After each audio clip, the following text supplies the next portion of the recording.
Hey, what is up, guys? It is Joe Dirt.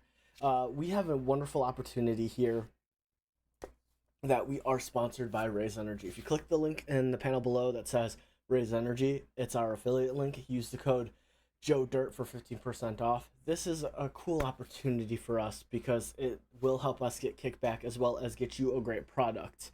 My favorite is obviously Baja Lime. It is amazing. They do have several other flavors here as well, but I would recommend, if you're looking for a canned energy drink, to get the variety pack 1 or 2 to give yourself a little bit of a different take. Also, these are sold at any GNC or vitamin shop across the US, so bearing that in mind as well. So that way, if you want to go down to your local GNC or vitamin shop or possible gas station, but it's better to go to a GNC, you guys can pick it up and try one for yourself. So they do offer the different cases here for different flavors, as well as they do offer a popcorn as well. So they offer a snack, and they also have different flavors as well. Peanut butter cup is great if you're looking for a healthy alternative snack, and if you enjoy popcorn. Also, they do have pre-workout, as well as they do have the different weight loss, muscle builders, as well as health and wellness. I do like their hypersleep. It is good for the for those of you like me that have a hard time sleeping. I do favor their sour gummy flavor. It is nice, as well as it just helps you get that clean sleep, as well as it does not affect you as much when you wake up. It helps you go into sleep as well as come out as well. It is awesome. They do have a lot of apparel as well, which is great. I mean, everybody knows that we love apparel here. It is awesome. As you can see, I've got this great quality shirt. Love it. But yeah, guys, that's about it. Like I said, if you want to pick up some of the Raise Energy, click the link below. Use code JOEDIRT, 15% off. And guys, again, this opportunity was made possible by you and by your support. Thank you guys so much. We'll see you in a few.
hero approved. Look at this guy over here. This is Grouch Couch, where the players are guaranteed to be more intoxicated than their characters. Ha! And they're gonna make you laugh your ass off. And that guy over there, dragons in the dining room. They actually stream from their dining room, and I don't know how they put the fucking dragons in there, but it's pretty sweet. They all jammed in there. It's great. The guy down there, Joe Dirt. Yeah, gotta jump in the hole. Gotta jump in that hole. Good homebrew stuff. Yeah, good times. This little lady down here, wholesome heart. That's what she. A little bit of chaos. Yeah, a little bit of chaos. And me, you gotta catch me on Saturdays. Agent Spooky's Pocket Punch Mojo. Hit the road. And we are hero approved. Don't laugh. You're making me laugh.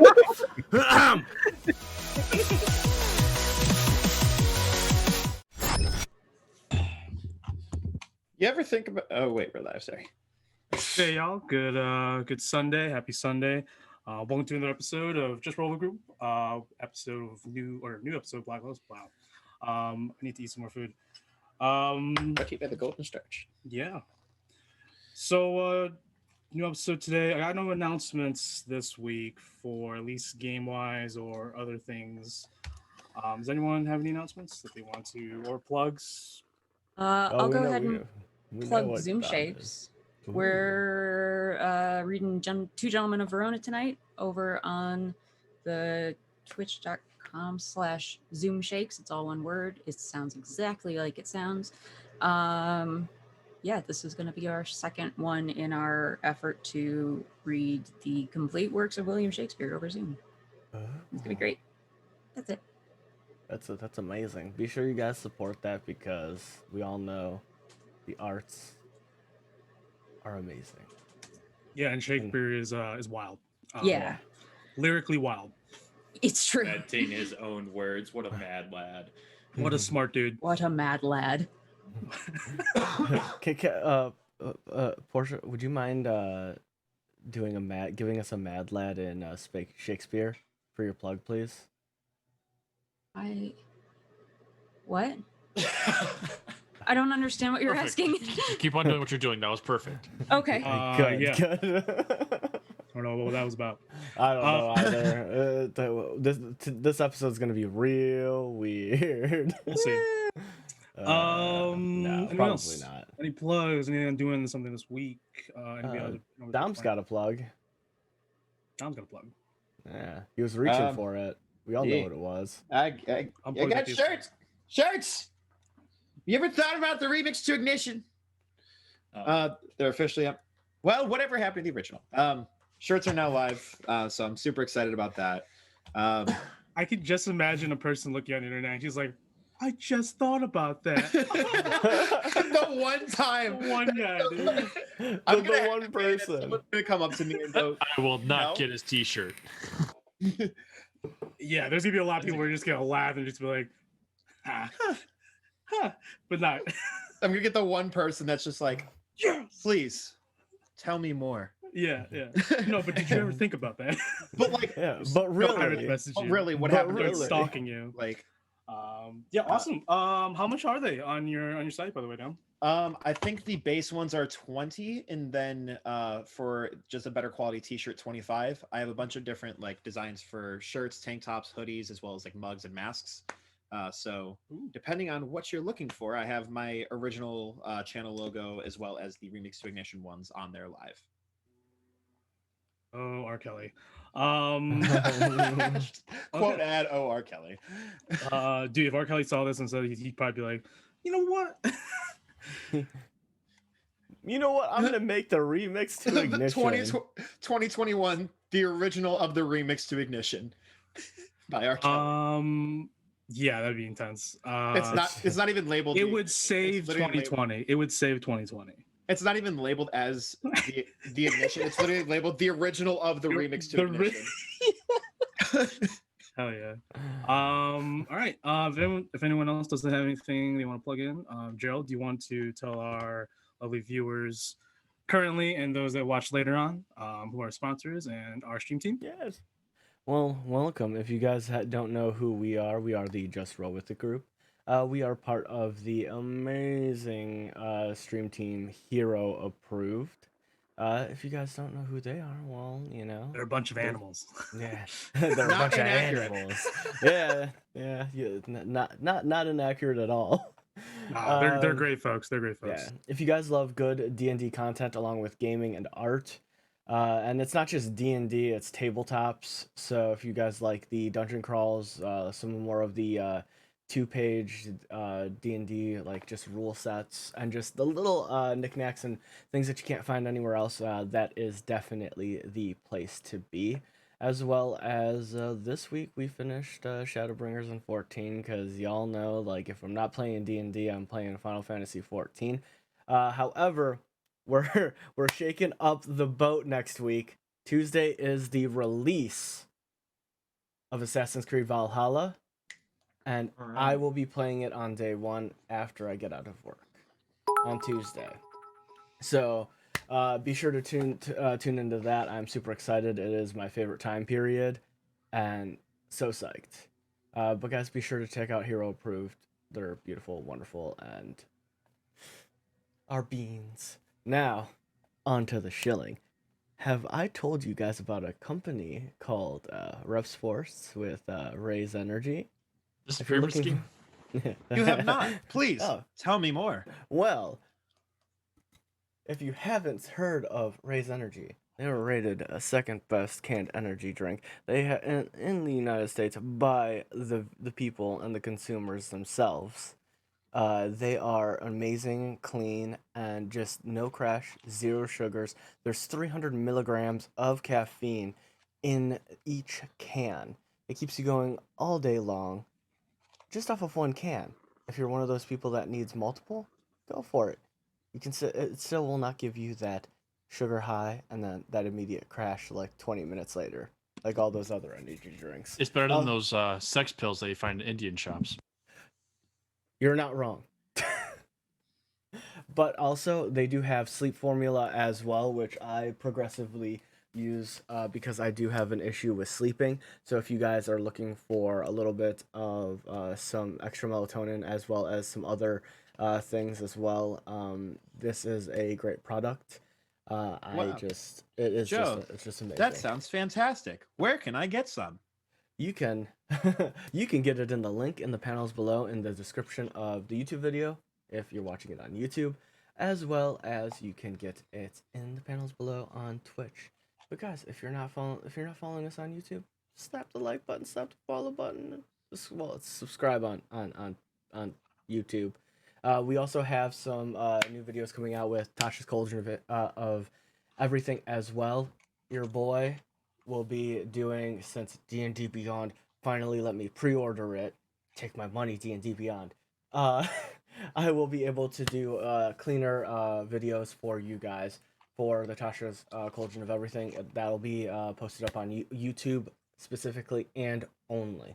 So if you guys are looking for more content, as well as I've had requests to go back and do Rime of the Frost Maiden, as well as a couple of the older 5e books for our community. If you're looking to know more about D&D specifically, those videos will be coming out soon as well. So, other than that, I don't have anything. That was just a lot of things coming at you guys real quick, but Isn't there one more that's thing? massive. There, which thing? Oh, you guys want to see that? Yeah, kinda. Yeah, you guys want to? Yeah. Yeah, kinda. Yeah, kinda. Like, In Coquito, s'il vous plaît. if I did not want to see it, I would not have know. said anything. I know, I'm kidding. Truth has never been Give spoken. me the fucking art. So if you guys don't know, in the bottom corner of the screen, there is Portia. She was released last episode, looking nice. Fly. Sexy. She's Look thick. at steamy. They pretty fly for a Them white thighs. guy. Them And thighs. this episode will be brought up by our lovely explosion queen. This is the last bit of art that we have. Next one's of a dude that's not important. He's a loser. He's important to me. God damn it. Oh, thank you. Or but what's it in will between his pants. Yeah, that's all. Not It's his inaccurate. best quality. But Not there are- inaccurate.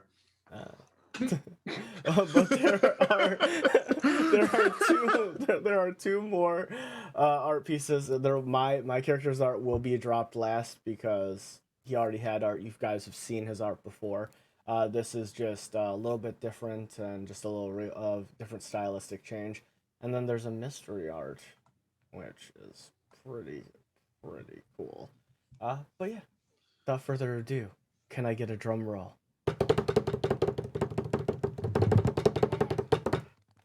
Good enough. Good enough. Look at I'm just on our notes. Nemea. Good tummy pits. Look at her. Waiting Okay. on the stream to catch up. Yeah. Why does she look so surprised? Oh, it's there is a reason for that. You will see it in the final look. It's a very much so a conjunction sort of thing. But yeah, this is your girl. Look at your girl. I love her hooves. Yeah, she's got the Hooves? clove. The She's got the hooves. cloven hooves. Yeah, I actually like that you went with like the more traditional tiefling that has hooves. Mm-hmm. Uh, Well, yeah. she did say that she had hooves. Oh, okay, cool, for sure. So I do. I I do. I usually go in between, like people keep forgetting or Yeah. people like just don't even remember that they have hooves. yeah. So I love it.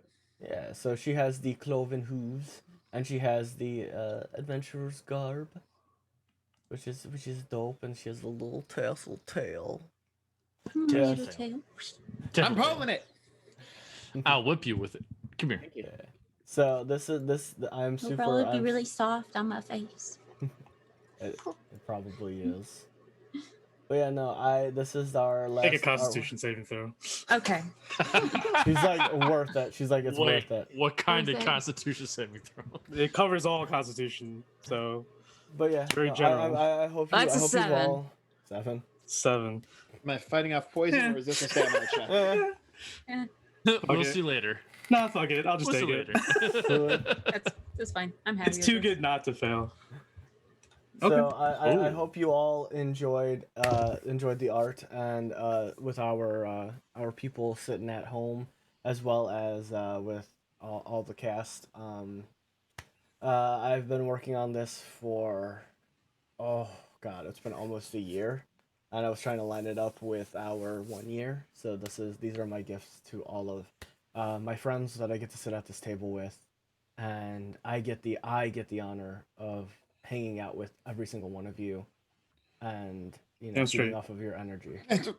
Yeah, Ew. no, I'm You're gassing you up vampires. right now. I'm gassing you up right now. I dude. guess myself up. It's cool. Energy vampire, get out. Yeah. Oh, Energy Yeah. vampire. Why do you think I fuck? look so young, man? I'm just saying, dude. And I mean, I'm a there are a vampire. lot of ways people have done that. I mean, I just bathe in the blood of virgins. I don't know about you guys. There's that, and then See, there's virgins more are so hard to personal find things, nowadays. you know. I just drink tequila. You can do, yeah, you can do a lot of things. You know. Virgin's blood. You It can might run- also virgin's blood might also just be box red wine. So It could- That's very Oh. virgin's blood. It Oh, could- yeah. I'm just Very young. Look, Box wine, slap the bag. yeah, Virgin Exactly. olives, thank you. Slap the bag. Skeeter P. All right. All right. So If you guys know, you know. If you know, you know. get a little bit of alchemy ale up in this bitch. Oh God. Alchemy, But yeah. other than that, I've got nothing. I've been super excited to release all the art, and it's been a blessing to do so as well. Being able to give something back to the people that give so much. So and we appreciate you, Gerald. Thank you We very did. much. I'll kiss you later, okay? Mhm. COVID. It'll have to be through. It'll You have know to be through exactly where he's gonna masks. kiss you. Okay, good. Just a little Mhm. French kiss. Right on the yeah, you might- probably can't. You can't get COVID that way. I'm sure. It Okay, might rhyme cool. with rooch, but Bad. might start with a gooch. Oh, dude. You fucking Ah. monster. Arr! You What was that? Oh All right, guys. You ever Matt, been you tongue might be punched in the? Yeah, never mind. In the middle of the goose. You're just over there, just like, hey. What's this tattoo here? Don't rake our yard? What is this? What is this? Why is that here? All right. All right, let's get into it. Let's You get want me into to it. tattoo what? Where? Eventually, we'll get an intro into our crazy story that we're going to tell for you in the next coming years. But for now, let's just go ahead and get right into the summary of what happened last session, last episode. We're on, I believe, episode 31, y'all. So real quick, I will be posting some recap videos. I mean, it's going to be a thing for these kinds of stuff. So stay tuned for that. Yeah, those are going to be fun. Just me reading to you all for like 30 minutes. I'm probably going to like drop it down to like 20-minute videos. And just, That's okay. yeah. I'll listen to it as I go to sleep. Just ASMR in my sleep. Oh, perfect. Well, then we need to soundproof Mike's room, get the perfect mic. No, dude, at the end, it's just going to be me rating Screeching like a pterodactyl. rating K-pop music videos. It's just that's to be at the I'm end. fine with it. Just I already have his voice stuck in my head from the amount of time. What I've has my gone to life sleep. turned into? K-pop Yes. videos? What is this? oh, dude, Yeah. dude, I Well, still- like oh my God. first 20 minutes is going to be story, and then the last K-pop. 20 minutes after the point you're pretty sure everybody's going to be asleep. It's Yeah. just going to be subliminal. And then it's just for me. It's that. It's just for me because I'm going to talk about someone's comeback, someone's debut. All right. Sorry, guys. Perfect. The original of a remix. You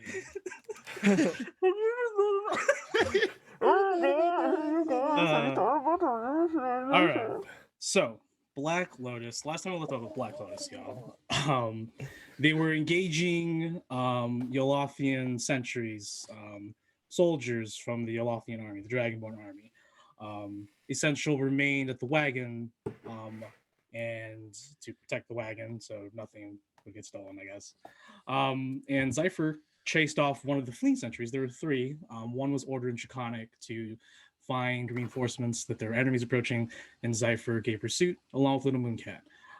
After a short skirmish, the rest of Black Lotus incapacitated the remaining two and questioned one of them. He responded that they were observing the Sage of Ziflin researcher, Tiarjod, and her team, where they found her research team, and her team. They found her, found them, wow, sorry, at the fabled tomb of Latokohl, a not mythical, but a well-known gold draconian mage. Legendary. No, he's not legendary. I mean, he's part of a group that's legendary. Okay, I tried. Thanks. No, you're good. You're good. He noted that their commander, a Captain Arlasar, took the company without orders, going against it. Basically unofficial pilfering of an ancient tomb. Well, not really pilfering since it was unknown. So, well, regardless, he took a company of soldiers to pursue his own selfish needs.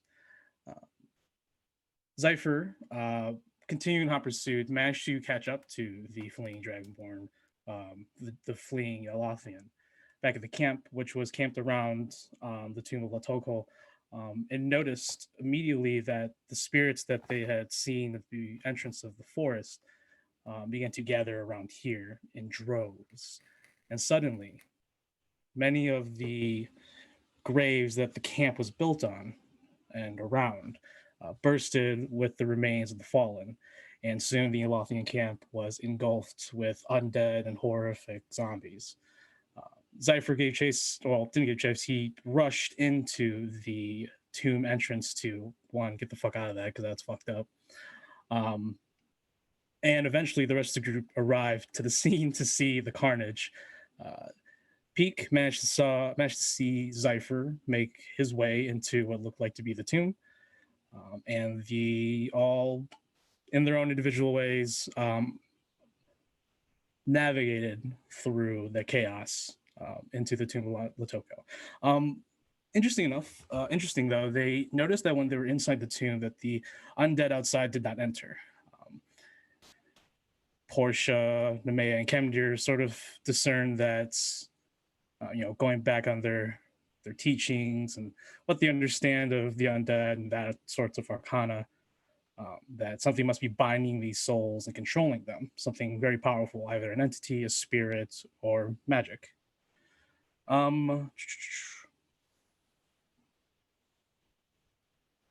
They made their way down, entering the first basement floor. I keep forgetting they're going down. Yeah, I keep on my maps. I was putting floor 1, floor 2, floor 3. It's almost like a dungeon. But they're going down. I'm just like, that's technically it's basement 1, but whatever. Yeah, it's basically it's a small. Well, not really. It's a little crypt. We'll get to a dungeon eventually, hopefully, like a really nice, cool dungeon. Fuck it. Don't worry, we'll get to the loot shit when we start the session, y'all. I know the players were getting angsty at the end of the last session. I forgot about the loot. I just wanted. How could you forget about the loot? I just wanted to We're cook them. That's all goblins. Come on now. Prepping Eldritch Blast back everyone off so I could fucking distribute it evenly.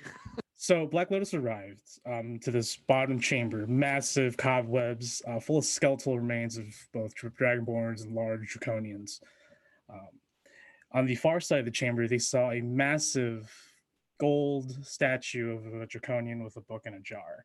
Below it, or beneath it, laid a bronze. I can't remember if it was brass or bronze, but I'm gonna say bronze now.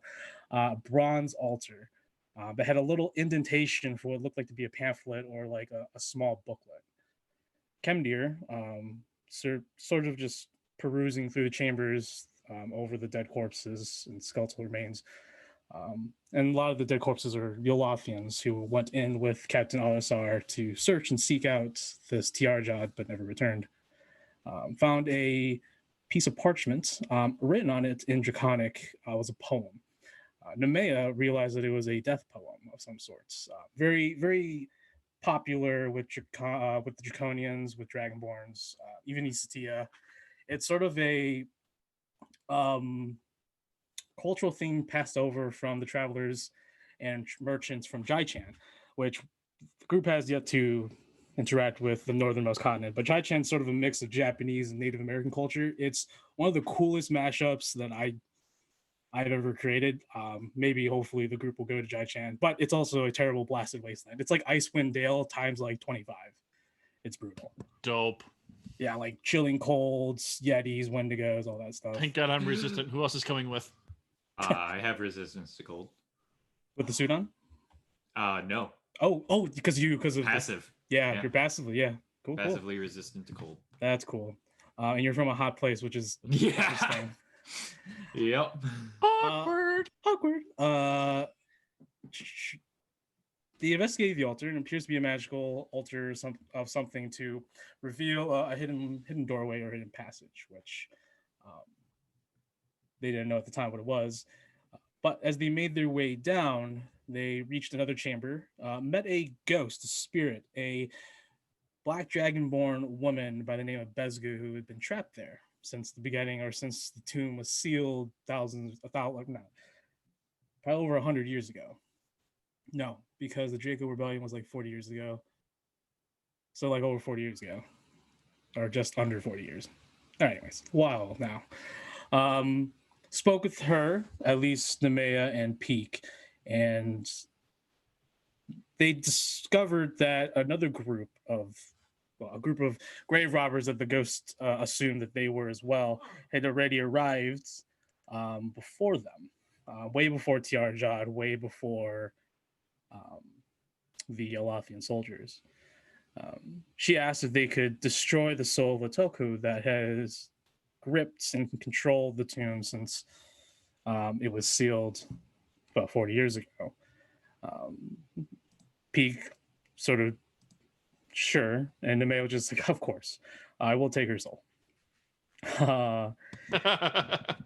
Zypher discovered the encampment, and eventually everyone else did as well, of the researchers or the sages of Ziphalin, along with Yolothian soldiers who had probably came in before them and butchered these poor defenseless people. But the Yolothian soldiers are now dead, and he found a Captain Arlasar. And questioned for a second, but ultimately realizing that this person was of no use to him, ended his life and found and took the second page to the death poem. as they perused around the camp and began to make their way down to the third floor, a screeching, bellowing roar of a dragon barreled through the little spiral staircase, sending chills down their spine and giving them the notion that the big evil in this crypt had just revealed itself. Moseying on down, they came upon the larger chamber so far, with a raised elevated platform in the center with a sarcophagus glowing around it, and atop of it, looming over it, this large ghost dragon with translucent teeth and translucent eyes. They engaged it along with many other undead and ghosts. Thankfully, Portia putting up Turn Undead really helped turn the tides. But eventually, it was a clutch move. It's a clutch move, and eventually, but ultimately, everyone else also did their part, and eventually slew the ghost dragon, erasing its defenders and finding Tiarjod in a fake sarcophagi. Tiarjod healed Nathalie. Nathalie has returned to her strong and stoic self again. Fuck yeah. And she's looking for some payback, some vengeance, and some redemption. Because she was raised by Draconians, so she's gonna try to, she's gonna push herself to redeem herself in some sort of way. Good. Sort of manner. She needs to be more powerful. Yes. Let the hate flow. Real quick though, I did post it in the patch notes for the week, which it's already on the Google Docs for the group. I did note that if your NPCs die, they die. They're not heroes. But if you can find a way to heal them, as soon as possible, given the circumstances of how the NPC died, I may consider it. But it's just as most TTRPG games, like, you players are the heroes, NPCs are NPCs. I mean, obviously your characters will have some sort of attachment to them, which is great because obviously it's character building, builds character dynamic. And I also so you're one of those death by NPC character developers. Well, doesn't know if the character sort of matches it, sure, if it works. But also when it comes to build, like, bringing companions, there are companions in this world that they're all like recruitable depending on how you deal with it and how you go about things. Because I know already a few of you are trying to collect like retainers and stuff. And in the patch notes I posted that you can bring only 2 max on adventures. But then every time you got to figure out how you're gonna get the others to switch out or whatever, especially if there's some from some hideout of yours or whatnot. But regardless, because I don't want it to turn back into our old Warhammer campaign where there's like 60 dudes on yours, like you're fielding 60 characters, and then I'm like, I'm gonna field like 120 characters. Like, I'm not gonna do that anymore. Not in this. We don't have time for that. Regardless. So just a little reminder going forward. But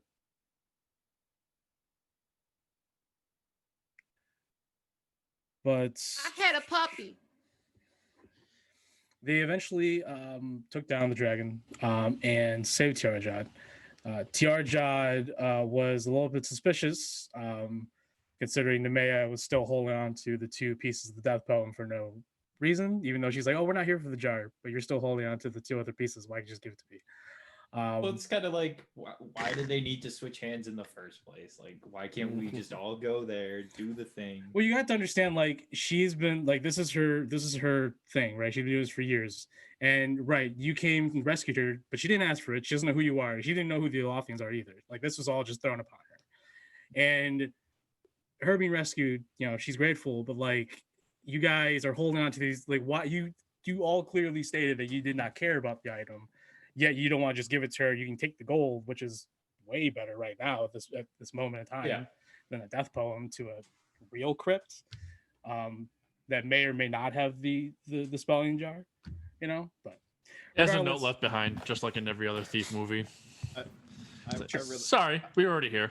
I really hope that it's really just your jar was in another castle and we just got to loot the stuff, and then Tiarjod's just like, well, shit. Regardless, Black Lotus come to your houses accumulated a large sum from the treasure hoard that once belonged to Latokohl.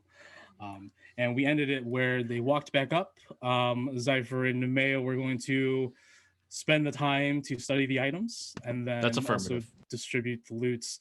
I would assume everyone else is gonna go and observe Tiarjod recite the thing and see what happens, unless That's affirmative. Okay. Yep.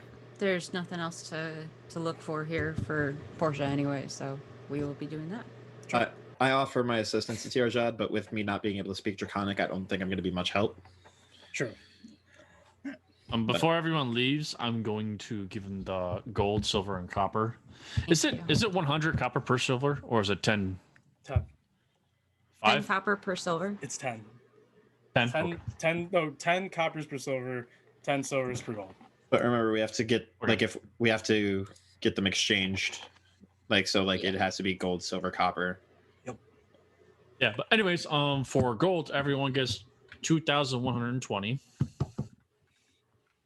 Cool. And then for copper, everyone gets 460. Then Your for money. and then for silver, 1,290. Okay. I'm going to give 500 of the gold I just got to Maxine. She bows to you, says, "Thank you, Tay." Okay. So Zypher, you're going to take out this black crystalline sword. Oh, I bet you. Son of a- Literally, like a day after the session, he sends me it in Discord, and I'm like, "Are you gonna give me the stats, or are you just mocking me, trying to, dote it over me for a week?" And he's like, "Yeah, I'm dangling it." Just dangling it. Oh, you got to be quicker than that. You gotta wait a week. I had keepers on Friday. I caught you that a dollar. satiated me. Yeah. So Add and lemon tutelage, baby.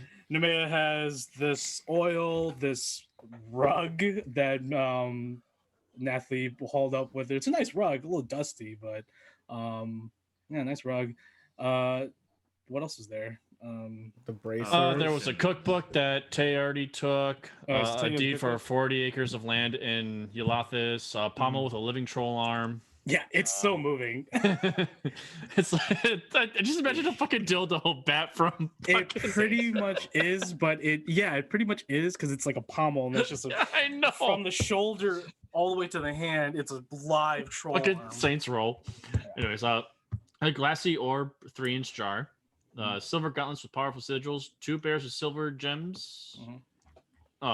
Silver rings with a blue and a red gem. And then there was a set of combs. Let me read it. So I have a 3-foot cube box, Yeah, 3 foot. like a cube box, red yeah, and two. gold. It has like a little lake, like a picture of a lake with a woman in the middle of it, Is she holding a sword? No, she's holding another red box, like the same thing that of the Aw. box. And then if you look at that box, there's a little girl on that box who's holding a box. And then if you look on that box, There's a deed to Rumble Dream Estate, 40 acres up in northern Elathis. A cookbook. Do you have the cookbook? yes. All right. Do you want to take a look at the cookbook real quick?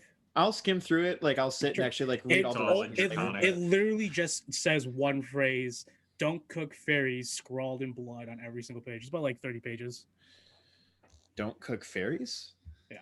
There's a ceramic shard with what appears to be a dragon's head painted onto it, and then the pommel with the moving troll's arm, and then 3 art pieces, and they're each like dragon busts of like some sort of famous dragonborn. That comb set looks pretty sexy. A magic oil, the orbs. Yeah, that's it. Yeah, I'm interested in getting everything identified for their magical properties before Yeah, of Portia course. claims anything. Yeah, that's what Nemea is. That's what Nemea is gonna do Yeah. right now. I'm interested in using one of the combs and fucking with people and making it think like changing my hair as the comb goes through it in order to make them think it's a magical effect, but really I'm just fucking with people. Right. You never need a comb, motherfucker. Oh yeah, I did post. I it. will assist with the identifying as well as best I can. I will also assist if I can. I will sit in the corner Sorry, real quick. I just want to look real quick. because I don't know magic. Yep. I'm going to read my little sorcerer. Yeah, I a got.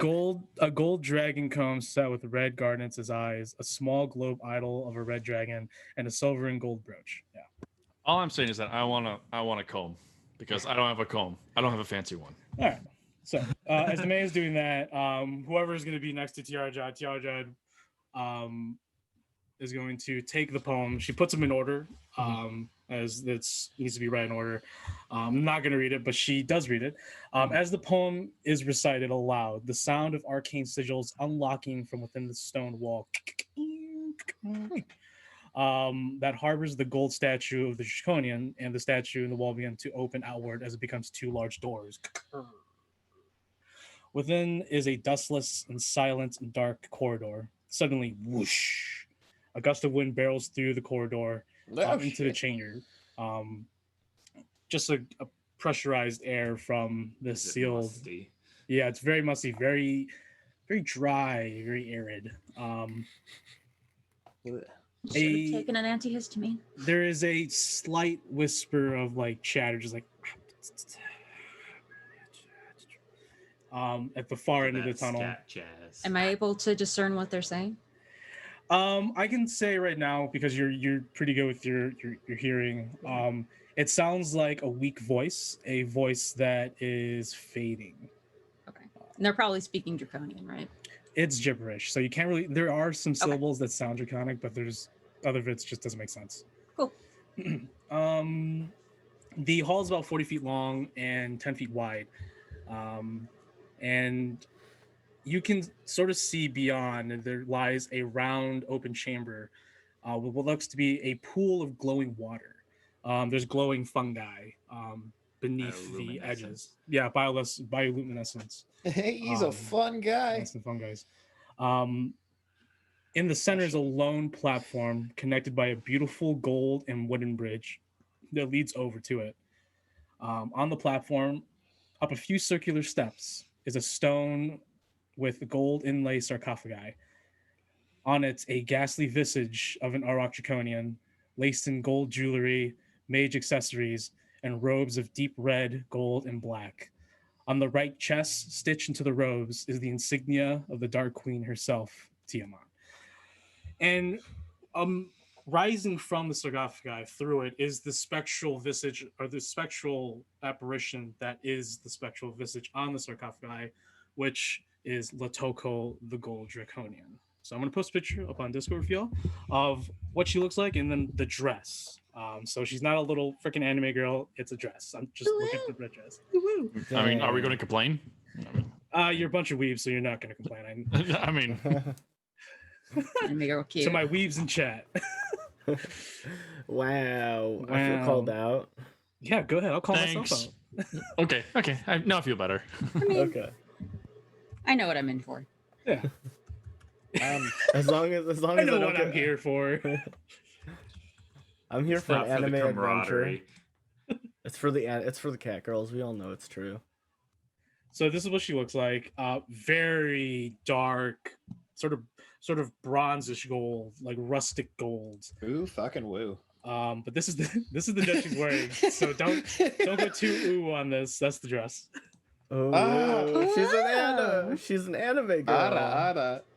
Yeah, you can. Is this from Love There Nikki? too. I think so. When I was looking through my Pinterest stuff, and I was like, oh, I haven't looked through this board in a while. Oh, hello. I haven't looked at this. That's a board in cool dress, while. though. That works well with all of the dragon thing. I love it. You're right. Is Because like gold and Perfection. gold and red just match so well. So I figured that'd just be really cool. The spectral visage floats just about like maybe a couple feet away from all of you who's in the chamber now. So who's ready to desecrate a corpse? Desecrate? Desecrate. Desecrate? Desecrate. I mean, Disintegrate. That works. it's just skeletal remains, human. There's nothing really to desecrate. I mean, we could still piss on it. Just for What? giggles. You are a sad, strange little man. You have my pity. I don't want it. The Wow. visage of Latokohl looks at you and responds, my revered spell-eating jar is already gone. You should be on your way. Oh yeah, like Inside we're gonna check. freaking listen to a ghost. Go ahead. Yeah, go ahead. Make an insight check. I would also like to attempt that. Whoever wants to make an insight check. I already just. Hey, Mike, did I stay out while I was identifying you? You and Zypher are outside. Oh, like okay. I'm still in the chamber. Okay, That- just making sure. That's a 12. Okay. I got 17. Nice.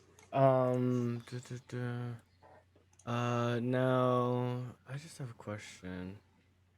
Mhm. No. Well, that wouldn't work because I still have Hunter's Bane on, but it's only for advantage on survivals to track and int to recall information. It wouldn't work. Correct. Yeah. Correct. Yeah. Okay. So I still rolled really, really well though. I got a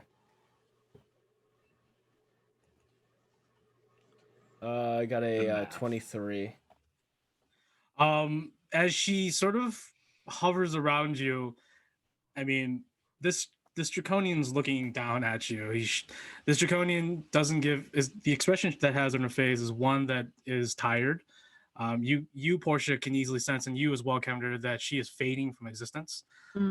It seems that the ghost dragons and all the defenders, keeping them alive and keeping them bound has taken its toll. Now that you've expunged most of that energy that has been diverted to defending the tomb, she's definitely not going to last very long.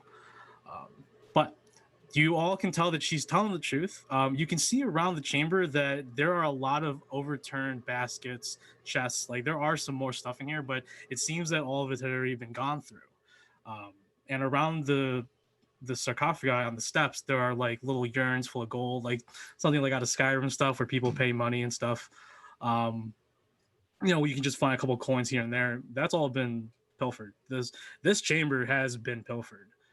So what you're telling me is that all of the stuff in here is gone, but the stuff downstairs was still there? She looks at you for a second. I feel and like then that was easier to get to. hovers closer to you.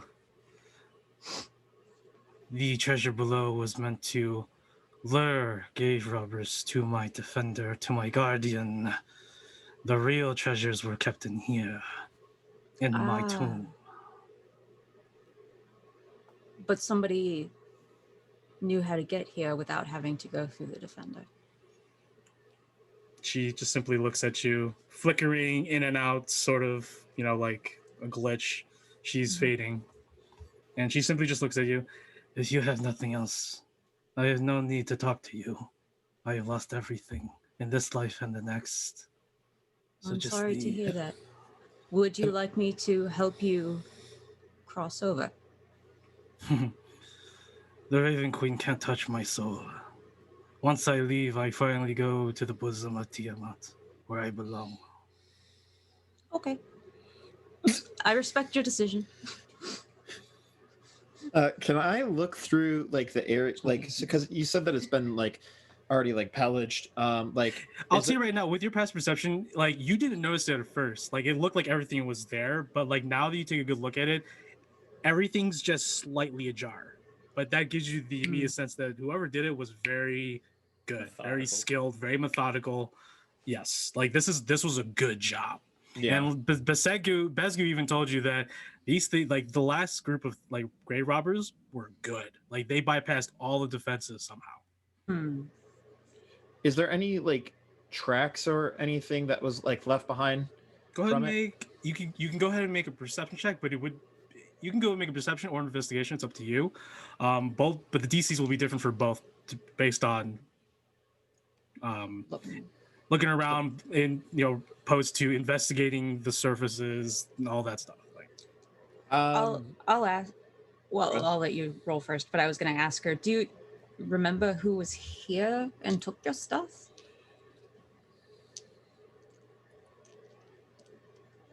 She looks at you for a second and doesn't reply. I'm gonna roll. Do I have something on my face? No, you're just an elf. Excuse the fuck out of you, and I'm going to leave the room. She just looks onward and just looks back blankly at the rest of my shit. Fuck yes. How's the other Dragonborn reacting to this? Tiarjod is actually, once she entered with the group, she walked out because she knew that it would have been very visible. It would have been right there next to Saga, and she walked back. So she's sitting next to, like, around you, Nemea, and Cypher. So, like, immediately when they go in, you see her walk back out. She has this very down look on her face, and she sits there looking at the tags and badges of her fallen comrades. It was missing, wasn't it, darling? She nods her head. Sorry, Dom. What do you Investigation net 20, so 22. 22. So perusing around, using your own background of being sneaky, the sneaky shit. Sneaky deaky. And also having a decent sleight of hand, doing some of those stuff in the past to get by. Yeah. And you've done a couple of jobs as well. This is very well done. You notice that there are no footmarks, no trails, and if there was a trail, it would lead to a dead end. Yeah. Also, the items, the way that the method of like searching was like very just down the line. Mhm. So it seems like there was a group. There was definitely a team that did this. You can probably assume maybe 4 or 5, if not less. You honestly believe that if someone was that good, maybe a duo or a pair could do this. But the thing that's still, bombing your mind right now is how did they get into it without the death poems? But then again, it hits you. The death poems were left behind. If the way to get in was through the death poem, they could have used the death poems, opened up the door, and then just once I got the jar, just fucking left the poems and yeeted out. Correct. Interesting. So eventually the Draconian begins to flicker and she's like almost not there anymore. As she sort of, she's still there. I'm just saying that like it's getting progressively worse. As she puts her spectral hand on the sarcophagus, sort of leaning on it if she was still here prior to 5 months. I'm gonna look at her and just, so why all this for the jar? Why would you bind so many souls to this place? It was so, why wouldn't you have just let them go when the item was missing? If that was the item you wished to protect and you didn't, why would you still bind them all here?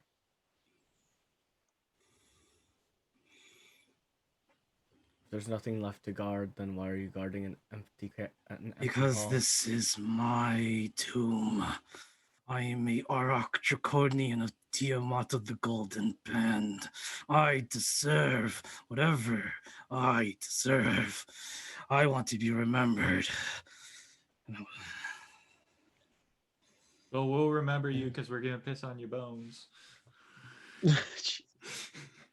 Remember that time we piddled on a dragon? Yeah, exactly. These souls are nothing to me. They are mine.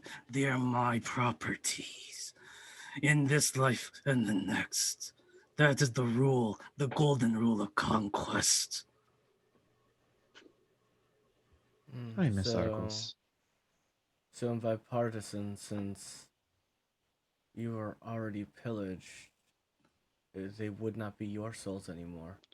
They would go. The spoils would go to the victor, which you have already been bested. What? The souls were killed by me. They served me. They were my servants. They served me whenever I told them to, and they served me until I finally leave this plane. If you've been bested and your guards and everything taken from you by rule of conquest, then the one who bested you rules over you then. And What are you, some idealist? You think everything works like that? Sure, they took one of the most greatest artifacts all Zoria has ever seen. But I'll get it back. My queen will have her item back. This I swear. Do you remember any markings on the people that came in and took it from you? Why should I even tell you? Because we're alive and you're not.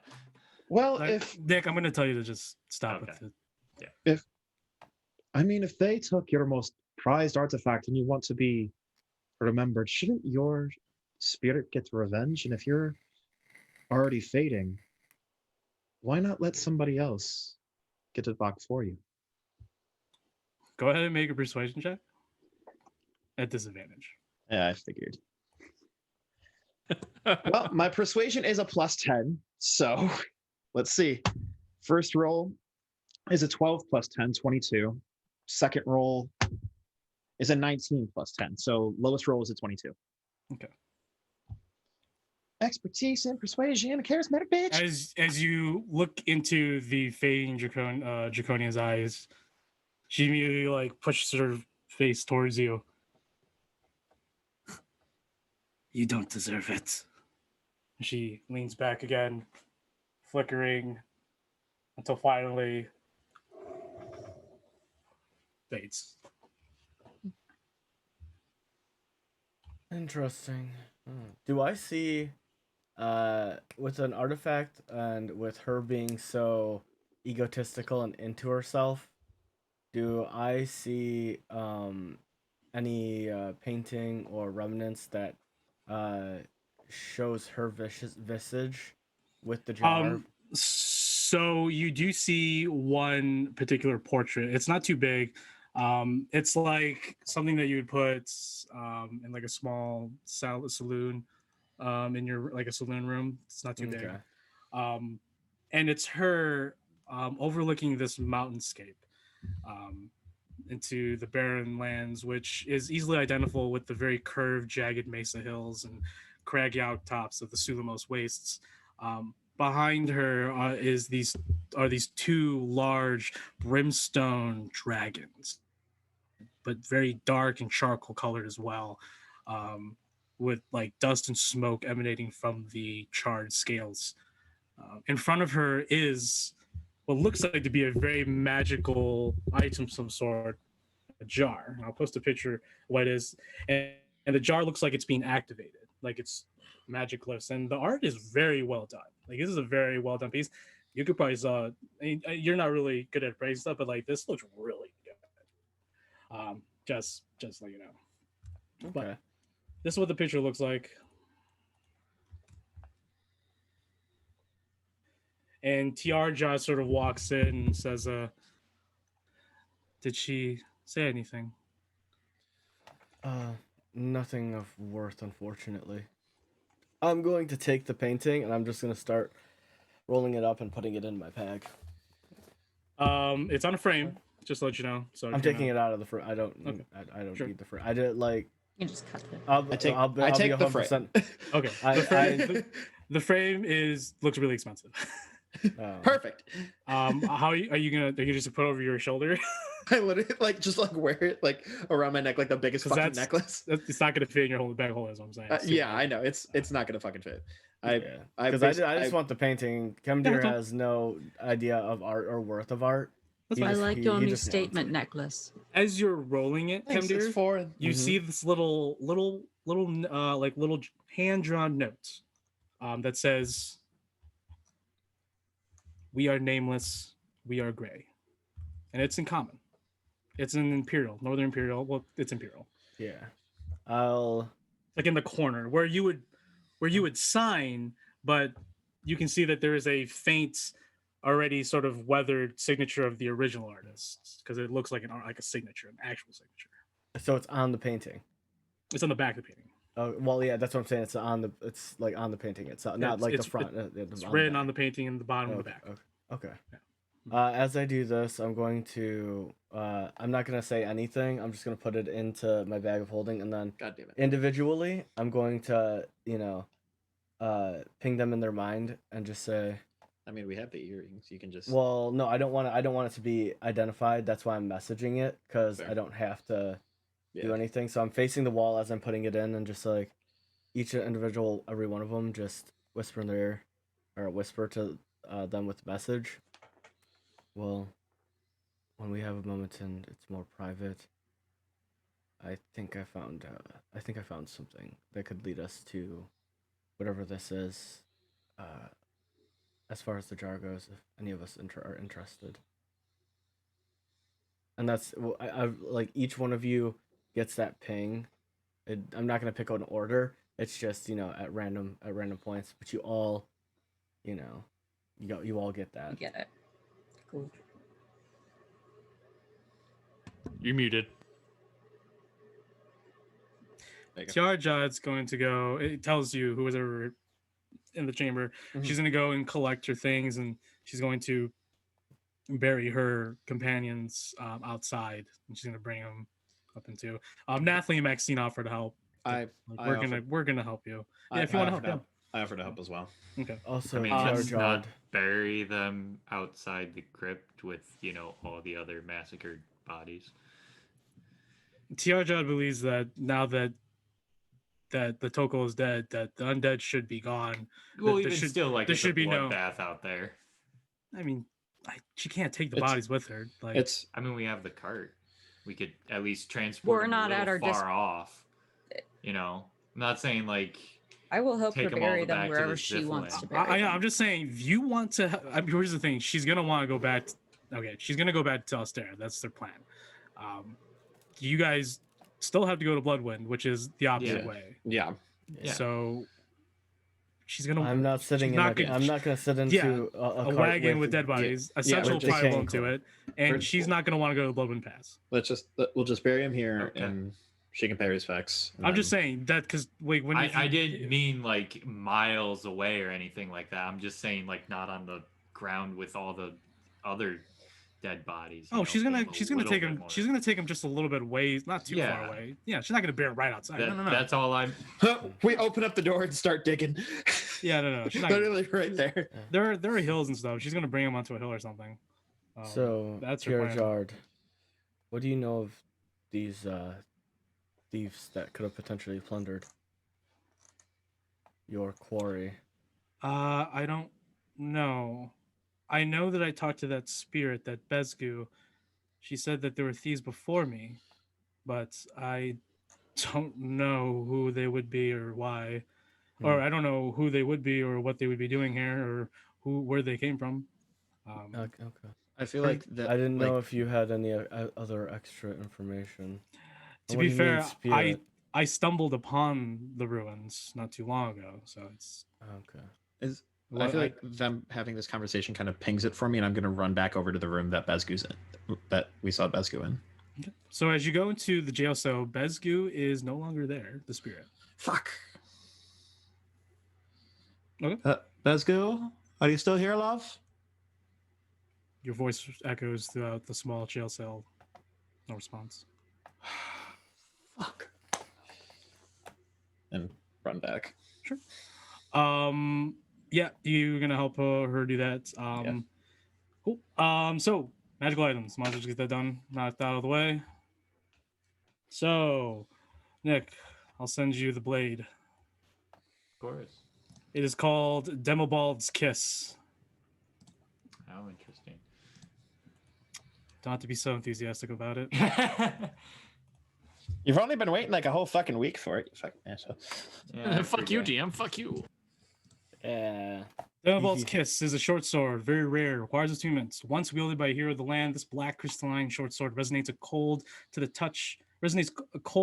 touch, and the runes upon the blade glow with the color of the bear's iris color, and eventually fading into black when drawn. When attuned, the weapon retracts to a dark crystalline bracelet, making it weigh nothing until summoned. To summon the blade, the bearer simply thinks of it in hand, and it will transform back into its true form. It's a +2 to attack rolls and damage rolls. It has 2 abilities: Leech for the Night and Jarring Echo. Nice.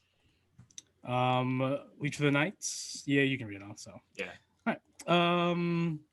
The oil is the oil of animation. So I'll post it to you, Kyle, Okay. since you're the one that's identifying all these items. Yep. That's a pretty fucking legit. Yeah. So basically, the oil of animation can make 4 tiny objects, 2 small objects, or 1 medium object of an object into an animate object. Give you an HP, AC, health. It can move. It can listen to your commands. That's pretty cool. The rug is a flying carpet. A 4x6 flying carpet. So a 4x6 flying carpet holds 400 pounds and has a fly speed of 60 feet. So if you go into the Dungeon Master's Guide, Kyle, you can look up the stats for a flying carpet. Okay. But like I said, it's a 6x4. So when we eventually figure out flying carpet stuff, who goes on 6x4, 400 pounds. Do you need to pilot the flying carpet, or does it pilot itself? I mean, you can direct it. I'm not going to be like, Do I need to see in order to make the flying carpet go? No. Cool. My question is, how would that affect? Well, no, she has more. No, it wouldn't affect her sight because I'm thinking of Toph. When she stands in the sand. Yeah, and she yeah. does the Oh, whole, yeah. I'm freaking blind. I'm not gonna be a dick about that. So like, it's a fucking flying carpet. It'll fly. I'll take it where you need to go. I'm not blind like Toph is blind. Yeah, that's why I was sitting there. I was like, wait, no. Yeah, that's why I redacted my statement because I was like, wait, yeah, no, you're not that. Yeah, exactly. I just watched that episode. The 3-foot cube box is a Land On's Lake toast box. You put bread in it, and in 1 minute, it becomes toasted and buttered on one side.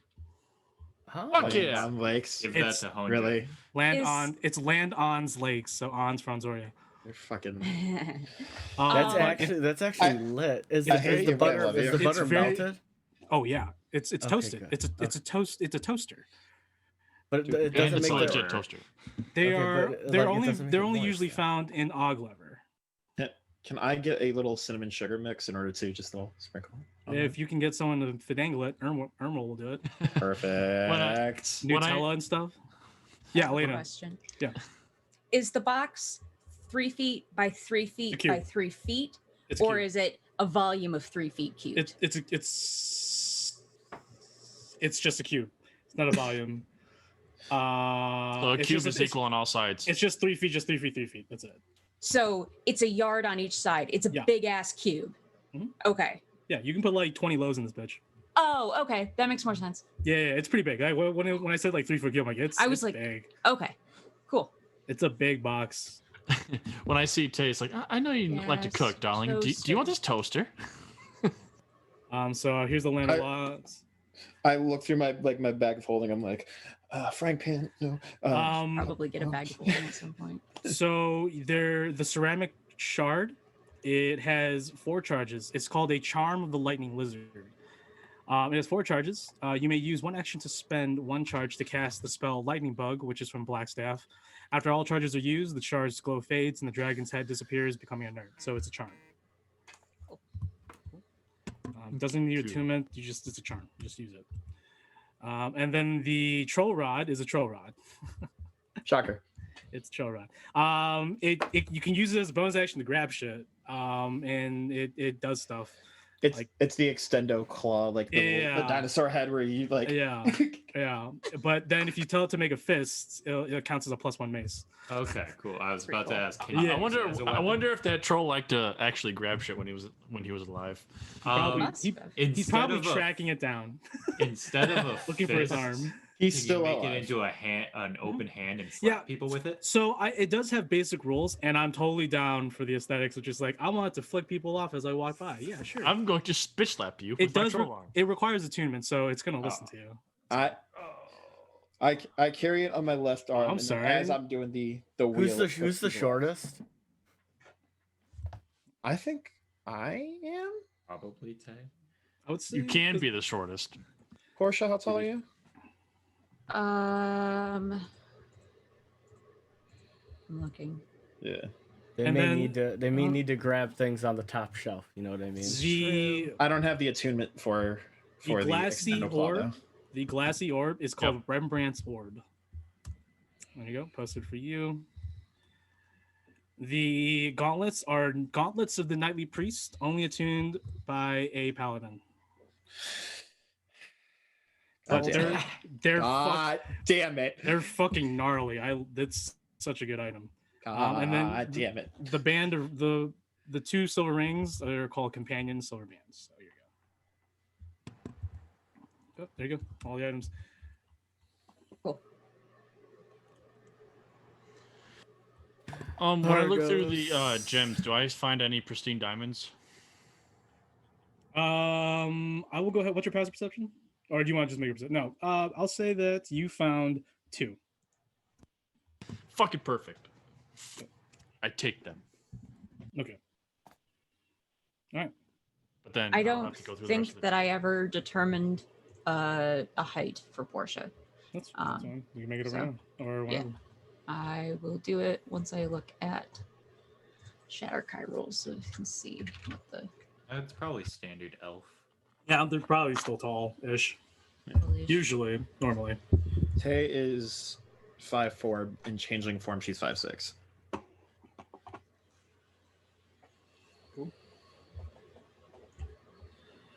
All right. What Yeah. do the companion bracelets do, Mike? The companion bracelets. They're like those bond touch bracelets where you just. Oh, what about the rings? The Yeah. rings. I'm gonna say Portia's 5'2". Hey, short queens for the win. So these don't require 2 men. That's pretty cool.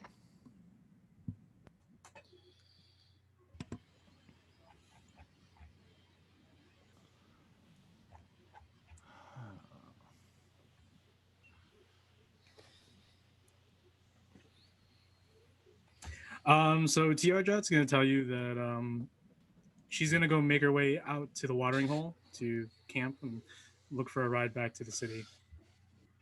And what time is it when we get out? Getting out right here, you'd be around. Oops.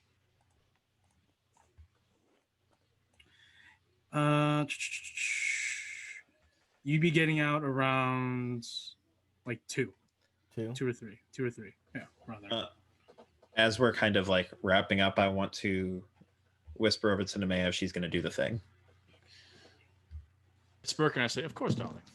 But I was going to announce to the group if we wanted to spread the loot right now or until we get back to the Monarch. Well, I mean, Zephyr has claimed his prize. If there's anything as that he's like holding it. It's what it poked out to me.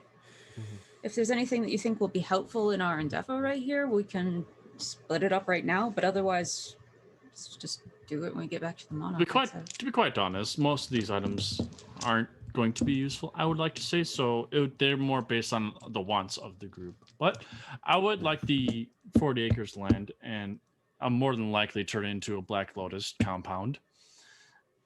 Compound? Yes, compound. You heard me correctly, darling. Okay. And the Dragon Comb set. You do I mean, and I want nothing else from this. I will gladly take that carpet. I want to take a look at the companion bracelets. The rings, they allow you. Hold on one second. The bands, they are silver rings, will often come in pairs and indicate the well-being of its wearer. If you and another friendly creature you can see wearing these rings within 100 feet of each other, you are magically aware of the other creature's current number of hit points and condition. Pretty nice.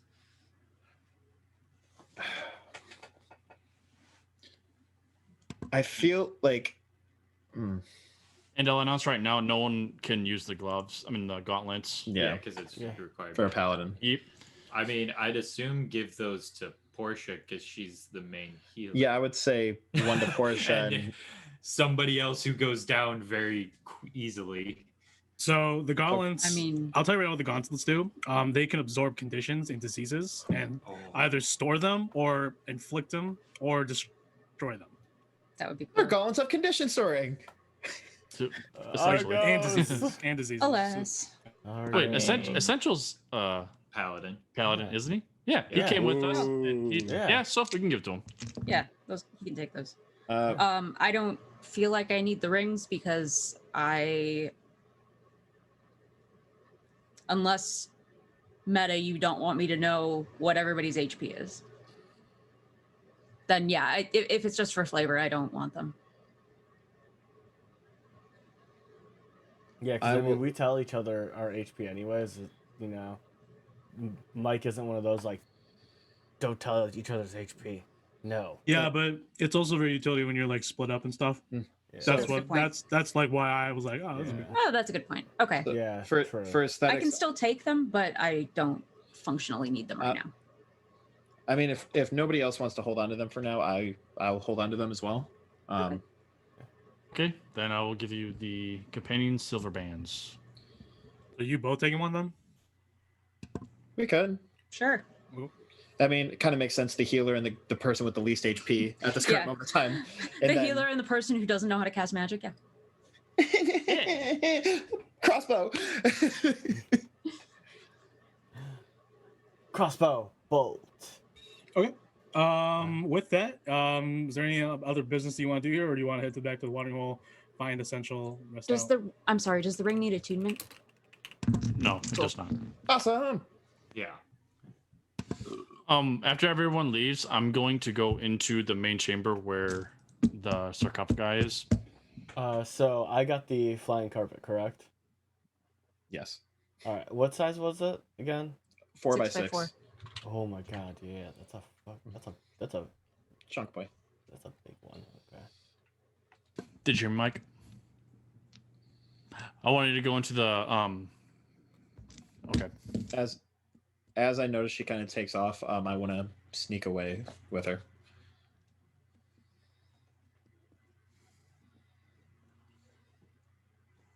I will follow the sage and help her bury and Yep. funeral the bodies. As you go outside, so real quick, I know Nemea and Peak sneaks in with her back into the central chamber. Everyone else is probably helping or outside, or where is everyone else at? I would like to, as they're out helping, I want to stay behind and see why they went back in. Okay. So you walk into the chamber with Nemea and Peak. No, I'm just Okay. watching. Go ahead and make a stealth check against Taste passive, along with Elena's passive, or along with Kyle's and with Don's passive. This is not gonna be good. He has like a fucking 23. I do, yes. I'm the scout. It's what I do. Not to mention, it's give you a disadvantage because it's a hall going to a chamber, and there's nothing Nowhere to hiding you. hide. There's nowhere to hide. You're just gonna be walking through the darkness. Oh, can I just cast I'll just cast invisibility. Okay, so you guys visible. Damn it! If I gave the companion bands to him, I would have known. You know, I'm Because just, at this point, I'm just like, wait, I'm a spellcaster. I'm just gonna cast invisibility. I thought about giving it You to still have a myself spell and slot? Kevdir, but Yeah. because now I know that his condition is invisible.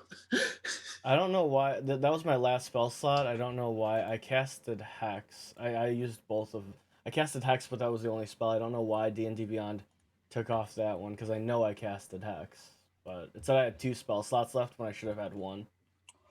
I don't know why. Real quick though, I'm gonna go outside of everyone else. Mhm. That's all fucking jumbled. Just as an aside, as part of the funeral thing, I'm also going to make it a funeral for anything else that's there that isn't bound to Tiamat. So, that isn't bound to Tiamat. Okay. Right. It's Because sort of I'm not going to screw with Tiamat. She's Sure. going to do her own thing. You could probably discern that burying the majority of the Dragonborns would probably be your best bet. The Draconians, not so much. Yeah, no. I'll for whoever happens to be there while listening, this is for you. Anyway, here's no Wonderwall. Dude, that'd be lit, dude. Like, I've always wanted to play like a musical bard cleric of like grave and just like sing to the dead and Yeah. get high with the dead and just chill with them. Okay, now I want to make one that's a goblin. I'm gonna call him Pop Smoke. That's amazing. I love it. Yeah, okay. As whoever's walking out to help with Tiarjod, you all see that Essential's already out there burying some of the bodies, doing his paladin thing, like getting into the thick of it. The wagon, the horses are all there outside the camp. So yeah, so Essential will help you too if you want the help. But Essential will definitely help Tiarjod bury her companions. There's a small little ridge above the camp, and she decides it's a better place than over here. Mm-hmm. Okay. Looks nicer. So yeah, it's actually a really nice view that sort of surveys the sort of the open area around here through the blood mist sort of canopies. All right, so the ritual for Nemea. So Nemea, pretty sure it's gonna take you 10 minutes. Yep, 10 minutes. Right. So what does it look like when you're creating this ritual circle? You do Peek walks in, or Tay walks in. She's looking around, just gives you, I guess, a head nod. Yeah. So like I'm honestly just curious because I don't think I've ever seen the ritual. Like I know You have up in the yes, when the you house. did the super big big one. Yeah, you saw that one. So I kind of like roughly remember how much space you need and kind of get like in the corner away from that space, just kind of just chilling in the corner. Well, Kyle, you can go into the middle of the chamber. It's a large chamber with a pool, and there's a platform. So I mean, I'm assuming you'd probably go in the middle where the sarcophagi is. Yeah. There. So there's ample space away. That's like I'd be kind of chilling on one of like the little skeleton coffers that was up in like the entry to the room, just kind of just chilling, just sure. And Kemdir, as you slowly go ahead and make a stealth check with advantage.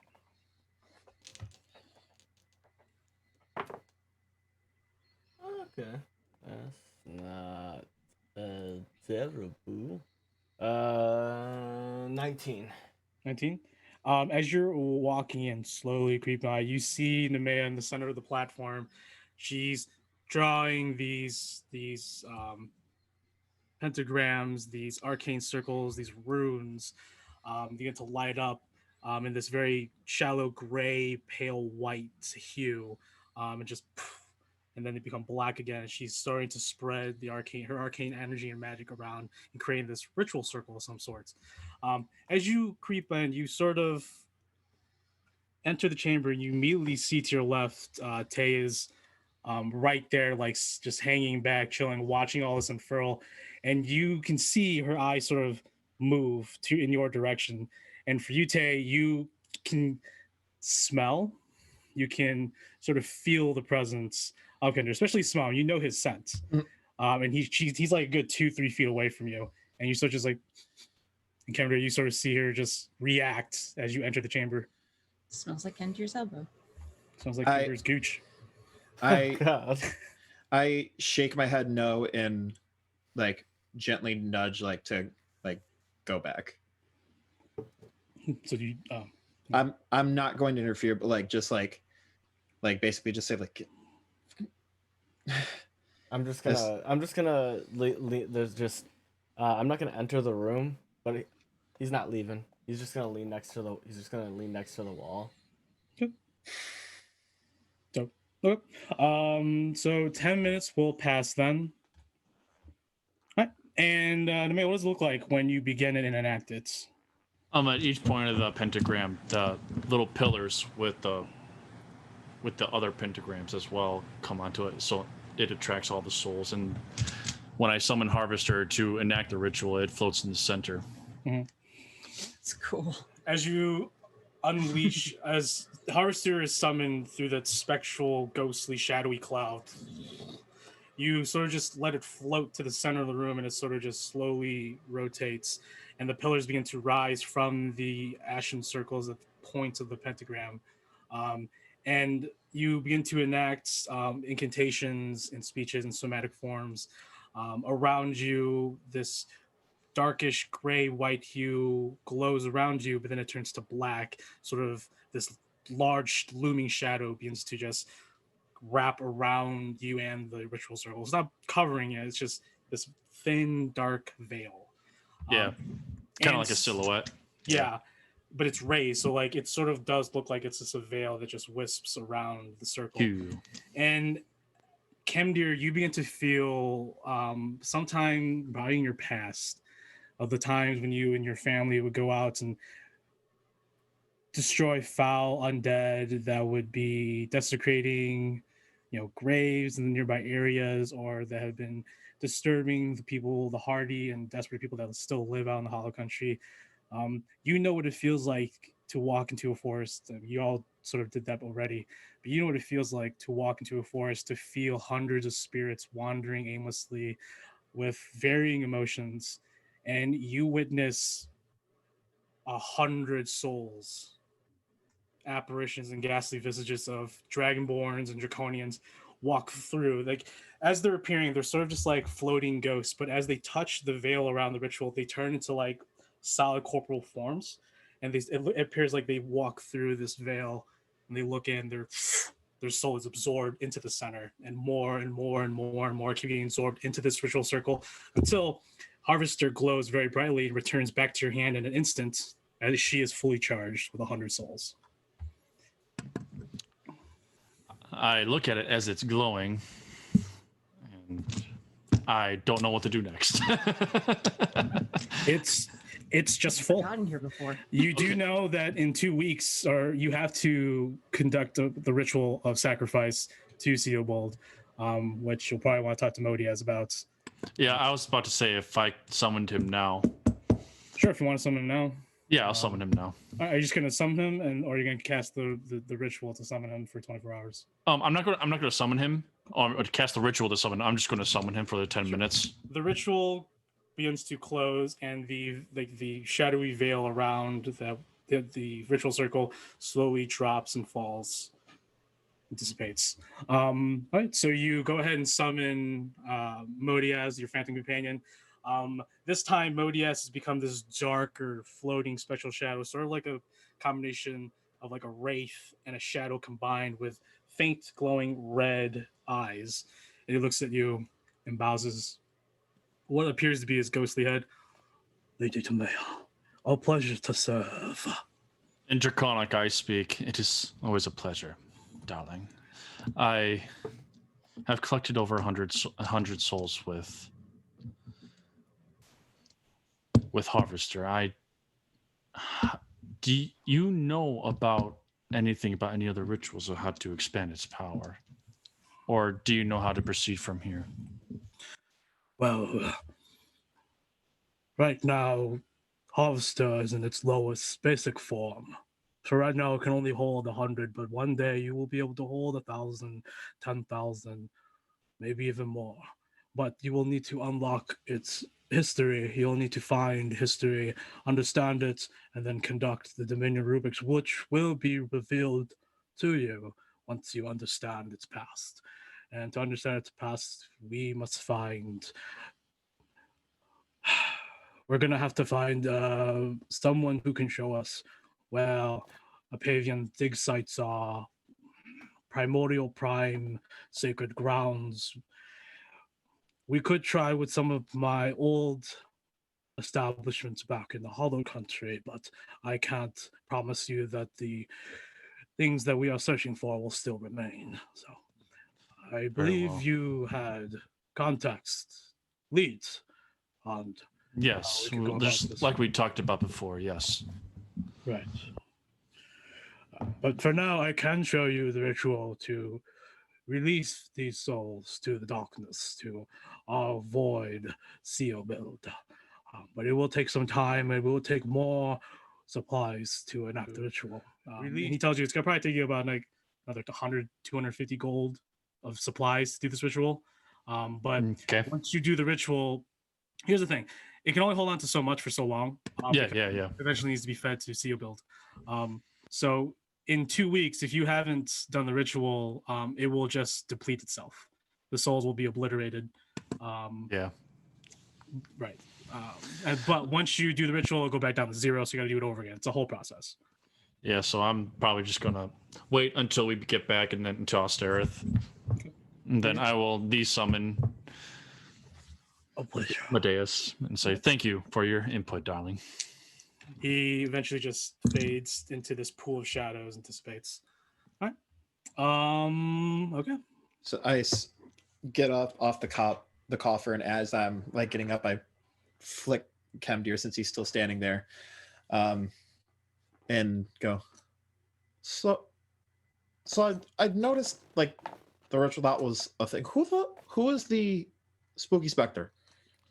Oh, I've noticed that I was being hunted by a geist. So, and then I actually summoned him one time, and it turned out to be a very reliable companion that inputs a lot of wisdom upon me.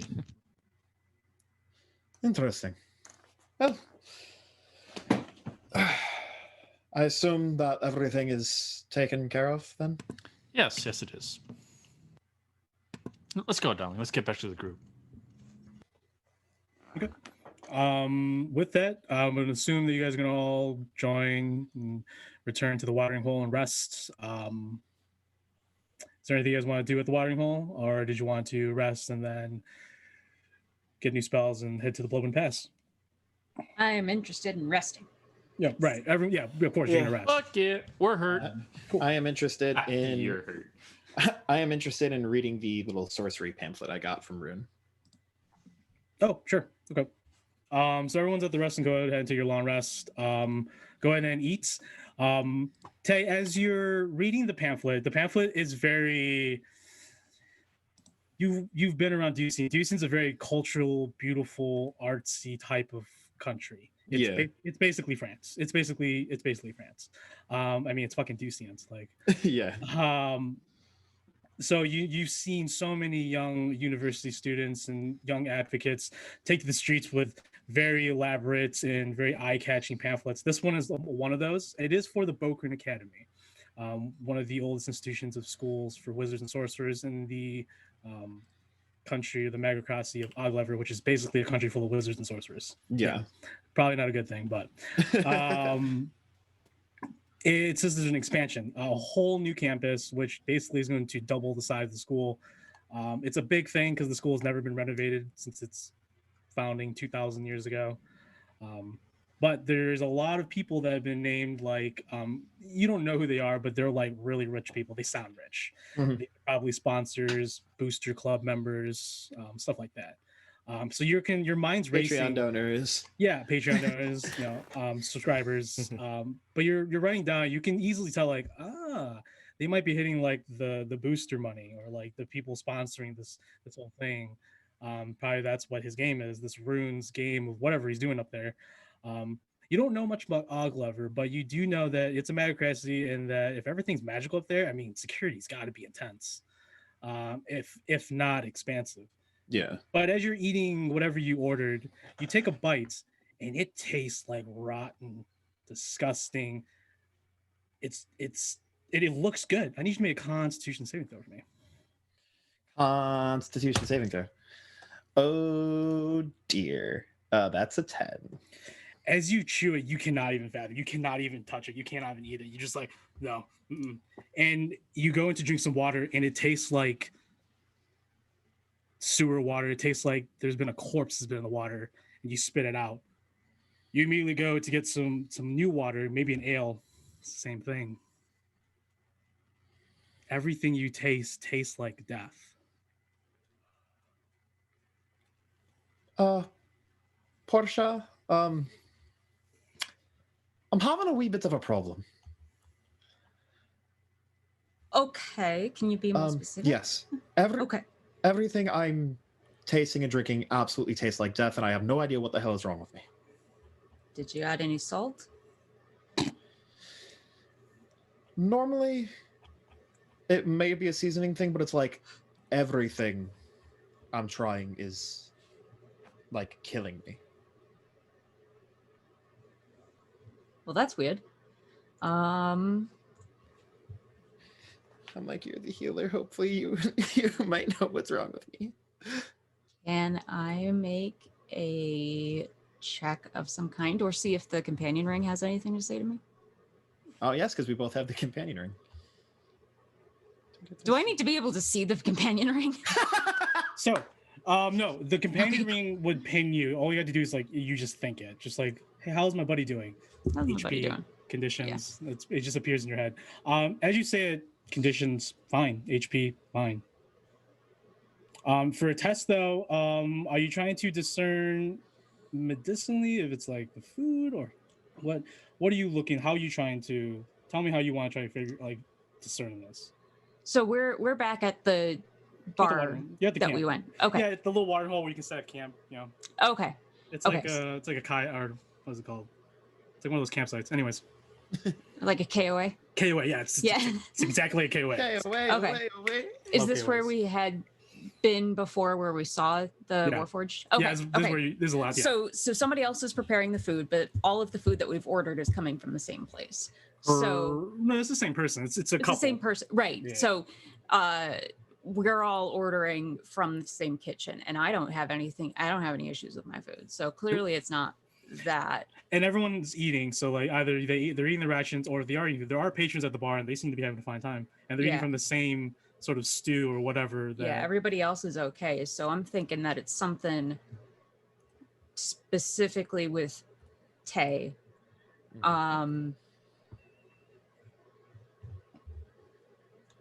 Did I get cursed? Let's start medicinally. Because at this point, I have no reason to suspect that it's magical in nature. Sure, go ahead and make a medicine check. Okay. That's a 3. That's a 3. That's a 3. I rolled a 1. To be fair, Peek's in really good condition. Or Tay's in really good condition. And you look into her mouth, you check around, check her nostrils, check her eyes for dilations, you check her pulse, you check her blood pressure somehow. I don't know, magic. Magic. everything is fine, physically wise. And to Tay, she says the food looks exactly what the food is. It's like looks like water. It just tastes like death, a corpse of eating flesh, like dead flesh. It's just disgusting. I'll pull a trail ration out of my bag. Okay. You want to try it? Tastes like death. All right, cool. Let me deplete 1 ration.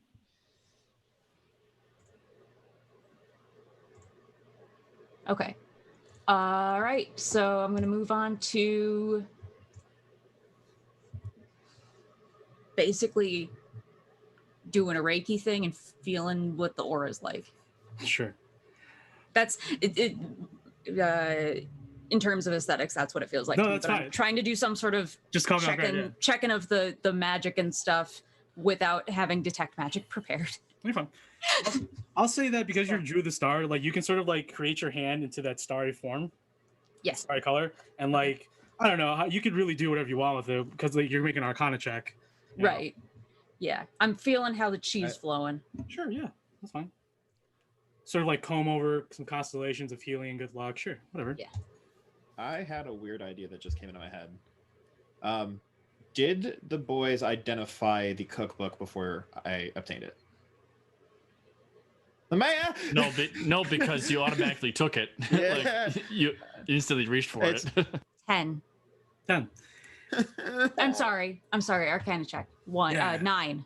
Oh wow. Okay. I'm not rolling great. I need to get actual dice. She's not. There's. I mean, it does sound like probably something in the tomb affected Tay somehow.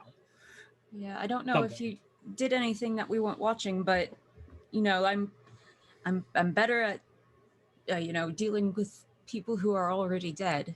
Let's hope that. Let's fix that real quick. I can help you with that. I'll bring it back. Let's just hope that that's not the case anytime soon. I don't know what to look for. Sorry. It's all good. I figured since you have been very helpful with healing, I was hoping that maybe you'd have an idea, but obviously this is some supernatural force that is. I'll see if I can prepare some sort of restoration thingy overnight and see if that helps. I think I have lesser restoration available to me, but I'm not sure.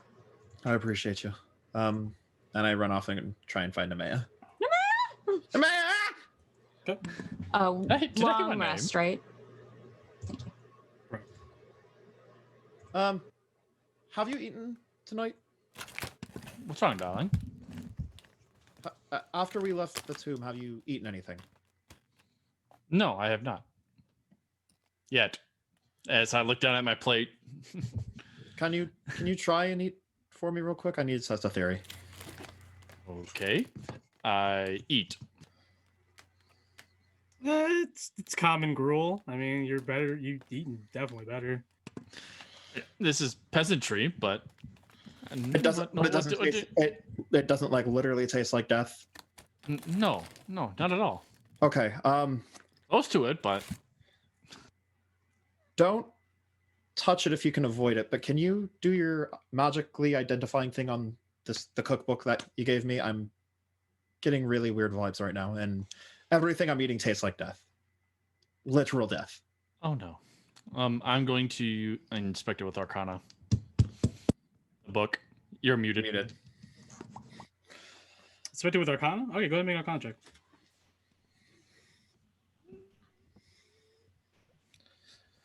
Looks like I need to go find some fairies to cook. 16. 16?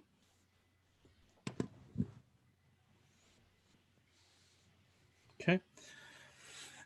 As you conduct the the Arcana check over him, you don't touch the book. You'll probably fuck it. You take a stick or something.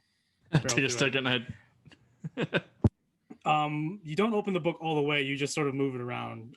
You're just sort of guiding your magical essence around it to try and discern something. Going through your knowledge of stuff. To your best knowledge, I mean, it looks tattered and worn. I mean, it's been in a tomb.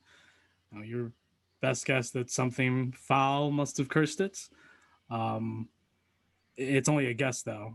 You know that you can't easily identify curses. That's why they're curses. It's not my forte, so. Well, I mean, in magic in general, you Yeah. can't just cast identify, and it does because it doesn't work that way. You have to understand it. You have to either understand it or know about it beforehand, or experience it and figure out how to deal with it. That's just how curses work. Just how curses are. This probably does seem like a curse type thing because you look around and people are also just eating the same stuff that she's eating. You're eating the same thing she's eating, and normally Tay or normally Peak can spice it up. So, and you see that she's added her own spices. She's obviously added some stuff to hers, but she's like she's not eating the spice. as you look at her though, as you look at the book, you sort of see that around the edges of her mouth, it's this like thin dark green line around. God damn it! It's not like a tattoo or anything, but it's just like it just appears there. I'm going to go up and take a closer look, and I look at the book, and then I look back at her mouth and say, I think you are cursed. Why does this keep happening to our group? I think you need to find someone about that, darling. This is not my forte. Over the earring, I ask, anybody have any experience with removing curses? We had a sage with us, didn't we? She's still with us, right? Yeah, she's eating at the bar. Tiarjod! Okay. Tiarjod's at the... I'm just running back and forth, like panicking. I can't eat. She's finishing her food. She's like, oh, that's not bad. Puts it down. She's like, oh, Tay. I know that you assisted our friend Nathalie with healing her. I believe I may have been cursed. How so? I cannot eat literally anything. Everything I'm tasting, drinking, it tastes like absolute death. What did you touch in the tomb? I pull out the cookbook. It's the first time you actually look at it now. On the bottom, it says the word lore. And she looks at it, and you both sort of like, lore. Make a history check for me. I like doing these. 19 plus 2, 21. You both sort of come to the same realization that you've heard of this lore before. Lore is this anonymous person that travels all over Anzoria, researching abnormal food recipes and leaving behind very foul, nefarious cookbooks. God damn it. And as she says, she's like, one of Lore's cookbooks. You read it. Did you look inside? I skimmed it real quick in order to see. What did it say? Don't cook fairies. Interesting. Well, luckily for you, I still have removed curse. I prayed for it today as I expected to deal with something in the tomb. So it's just going to take me a little bit of time if you want to come over to my camp. It's going to take about an hour to do it. That's fine. But the way she does it is a little bit different. She is a priest paler, but she's also a researcher. So she's going to do like an acupuncture type deal with you to remove the curse. And I'm perfectly fine with that. Okay. Eventually she does finish, and she immediately gives you like a fresh new like bowl of stew, And I try it. and it tastes not bad. Needs some spices. Oh, thank the heavens. I will hold on to this, and Bye. Hand it to her. if you find any more of these are just a blight on the world. Bring them to me if you could, or send it to me. I'll happily pay you.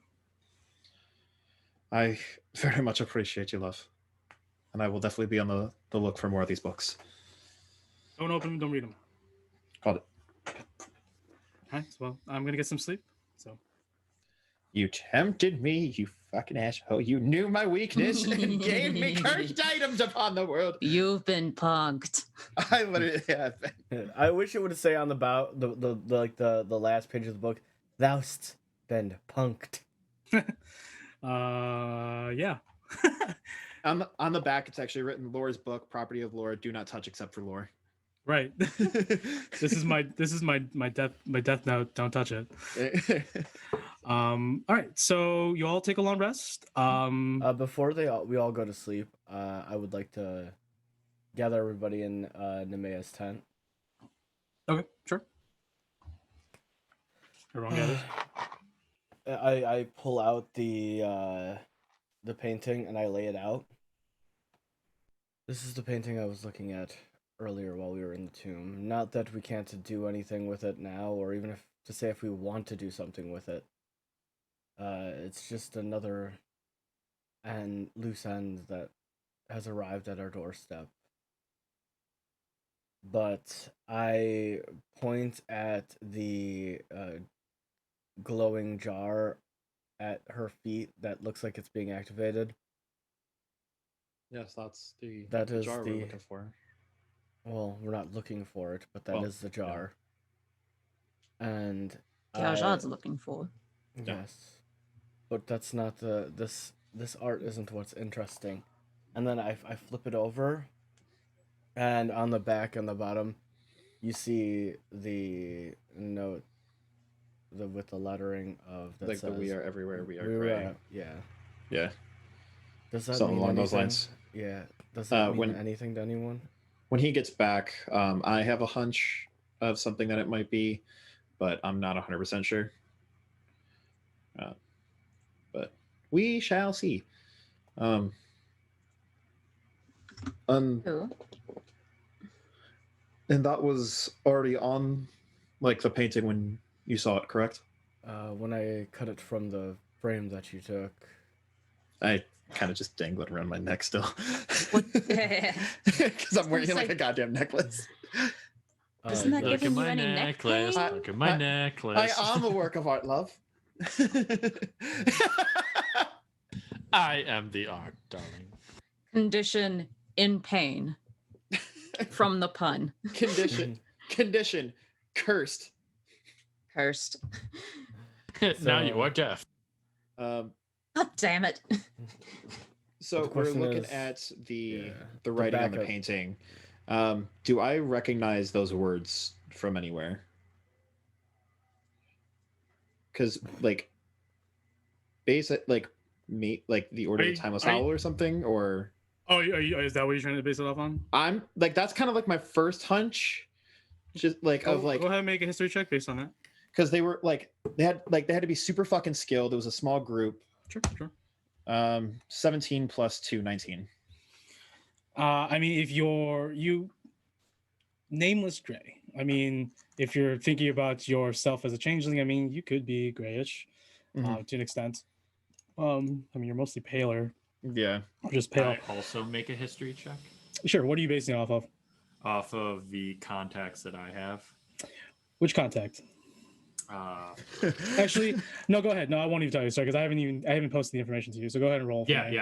Okay. I'm sorry. Hey- I'm sorry. That's my fault. No, you're good. You're good. I'll probably post it later today. Yeah, that's fine. Portia, I'm giving you 2 mana potions 18. out of the loot. Thank you. So for you, Normal Tay, mana potion. for you, Tay, if this Order of the Timeless Owl, which you've so far read as, very well trained, well skilled, been around for a while. Yeah. So I will refresh you. The secession, because Ducine used to be a duchy of the empire. Mm-hmm. That was about 500 years ago. Mhm. So just to refresh your memory. Thomas Owl, I mean, the spelling jar does seem like a very powerful item for that, but at the same time, you don't know what the true goal is of this order. You've only just been hearing tidbits in it. It's a good post, but because from what I've read, it almost seems like they've been like intercepting hunting parties and like those types of mercenaries. So like I like it's a base hunch that like they're connected to like other changelings, but like maybe it's like the nameless gray feels like a very like, hey, changeling thieves. It sounds very plausible. You have a lot of theory backed up by your own ponderings and thoughts that you've had on the theory, and also the research you've put so far or that you've conducted. That seems like a good fit. Like I said, you don't know how though, or what their true intentions are, who even really is this Order of Timeless Owl. But it is a good guess because it is a powerful artifact and whatever else was in that room. The shoe could fit, but I don't like it's not like a exact print. Yeah, you can't put the nail in the coffin just yet. Okay. Yeah, but it's a good theory though. Okay. And for Tay, that would seem like a good idea or a good pathway. For you, Zypher, going through your contacts, let's see.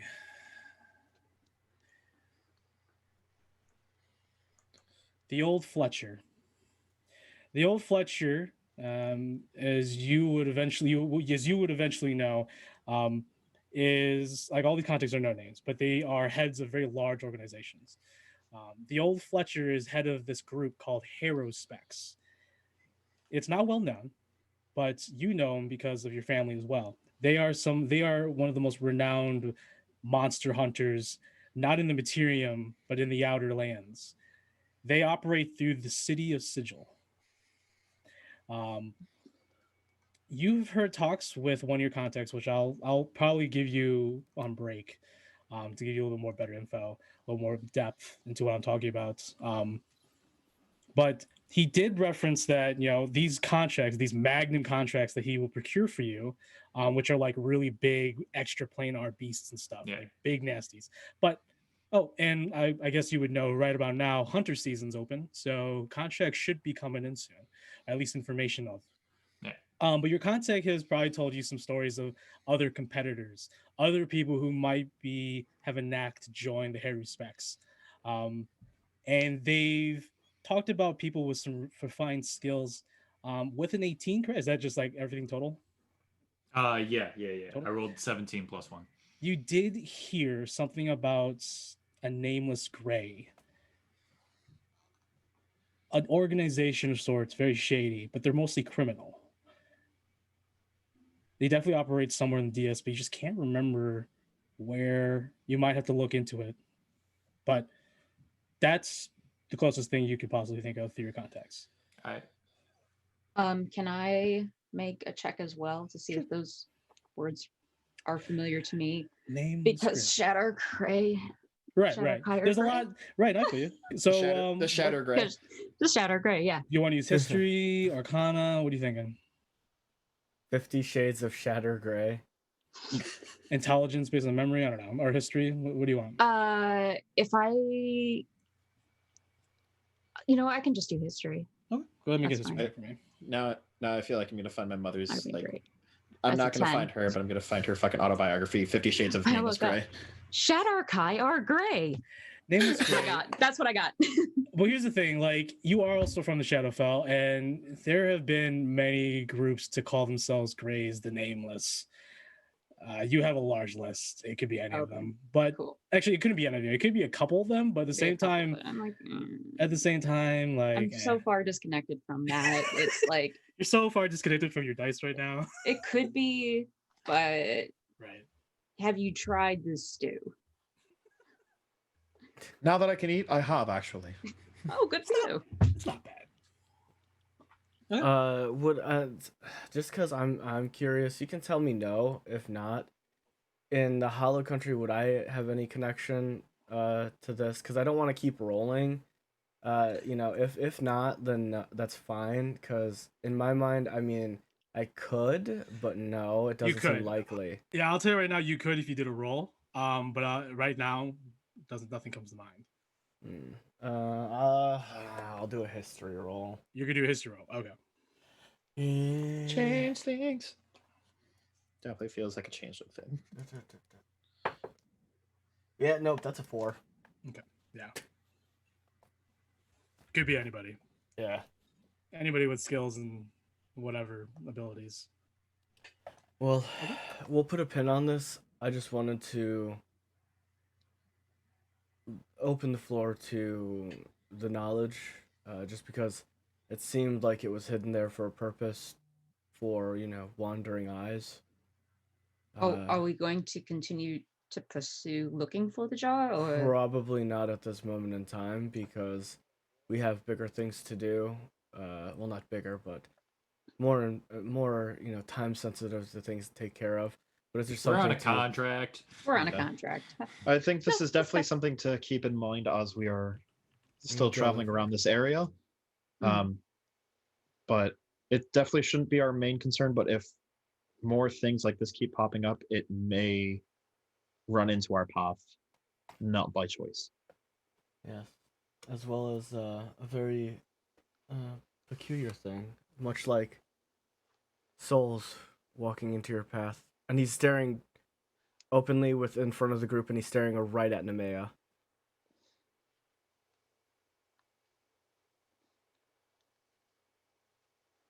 She Good does talk, you guys. She does not have any emotional attachment to that saying whatsoever. So you're just awkward like all the time, Kindred. Well, okay, cool. Pretty I much. want to know what that ritual Baseline was in the awkward. bottom of the catacombs. Why you were bringing draconian souls in and I talking just keep to a on staring specter. at you. Okay. I would like to insight check her staring. I mean, that's a Um, feat right there. Draconians Oh, that was are a natural bound 20. to Tiamat. Okay. what are you so trying? yeah. What are you trying to insight? I'm trying to insight her motives and her not wanting to speak up to it, to gauge. Yeah, go ahead and roll for me. Now that I asked you. Okay. Yeah, I can roll. Oh, no, still good. 16 plus 8. I mean, DeMeo, are you like she? What are you telling? Are you trying to Neither deceive them? Or are you confirm nor trying deny. to? Are you not? Oh, Yeah, are you? I'm you just not giving him any info. just blank. So you stare at Neme, who's just giving you this cold stare, but the feature art is just she's just looking at you indifferent, but there is attention.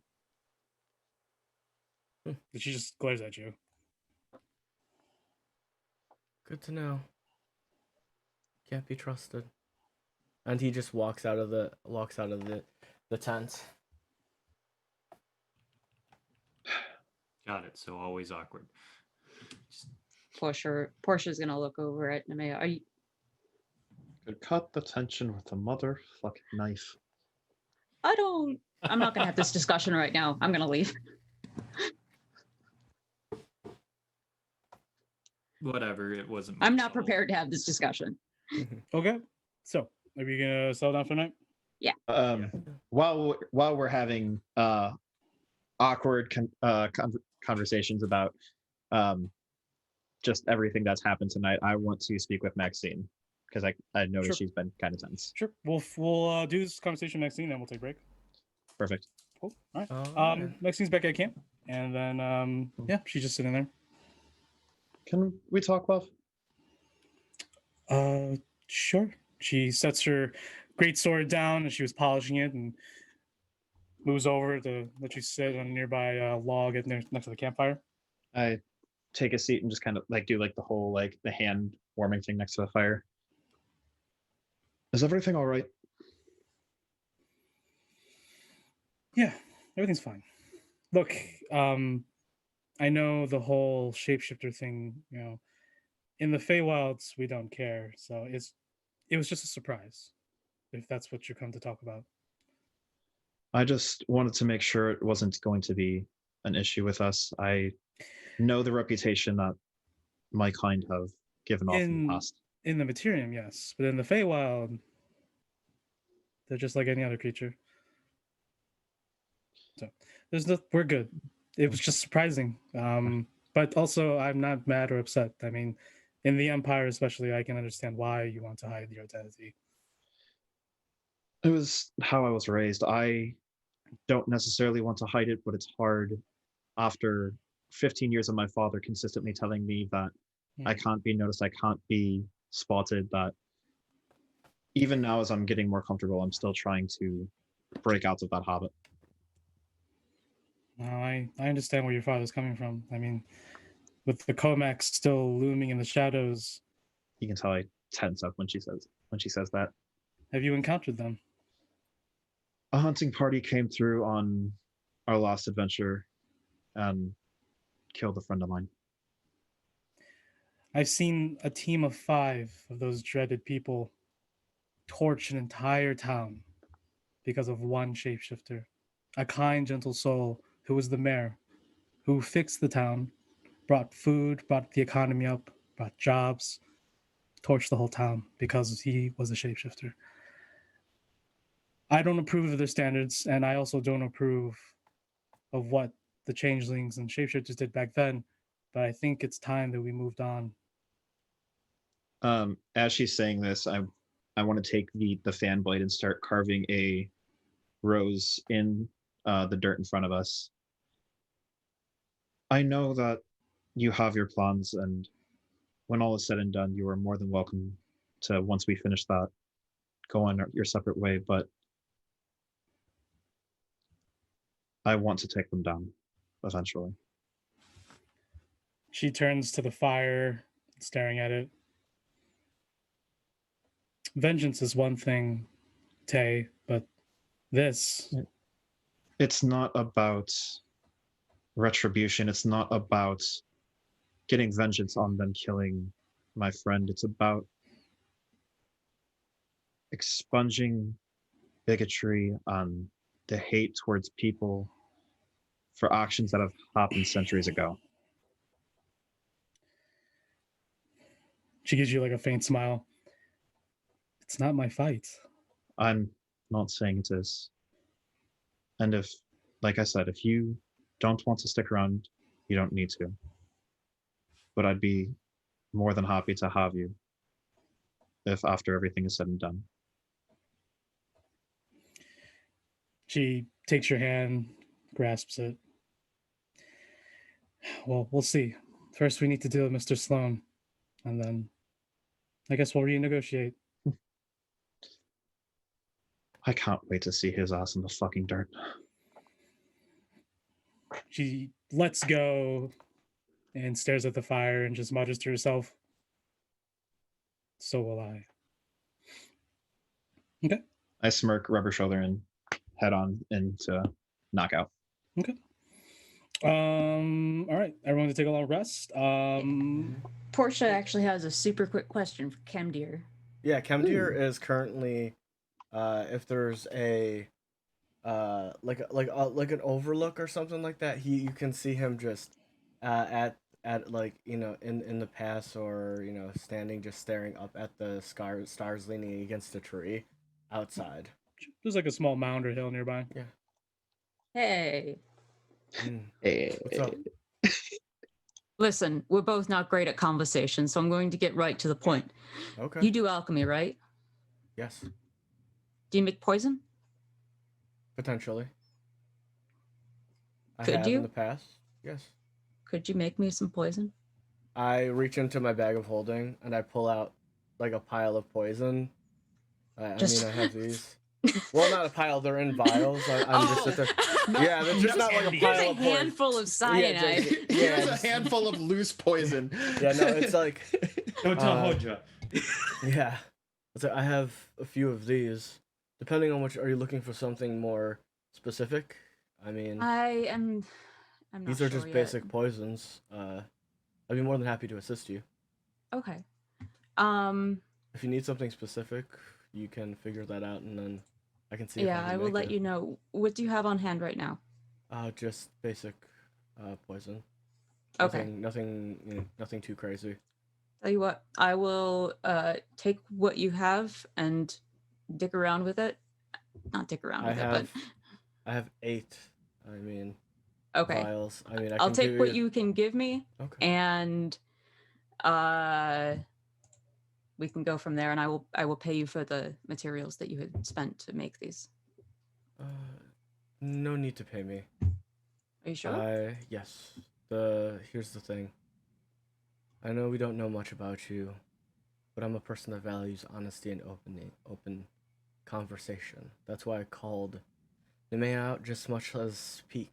However, Peak was standing there and hasn't spoke up. I don't know what they have.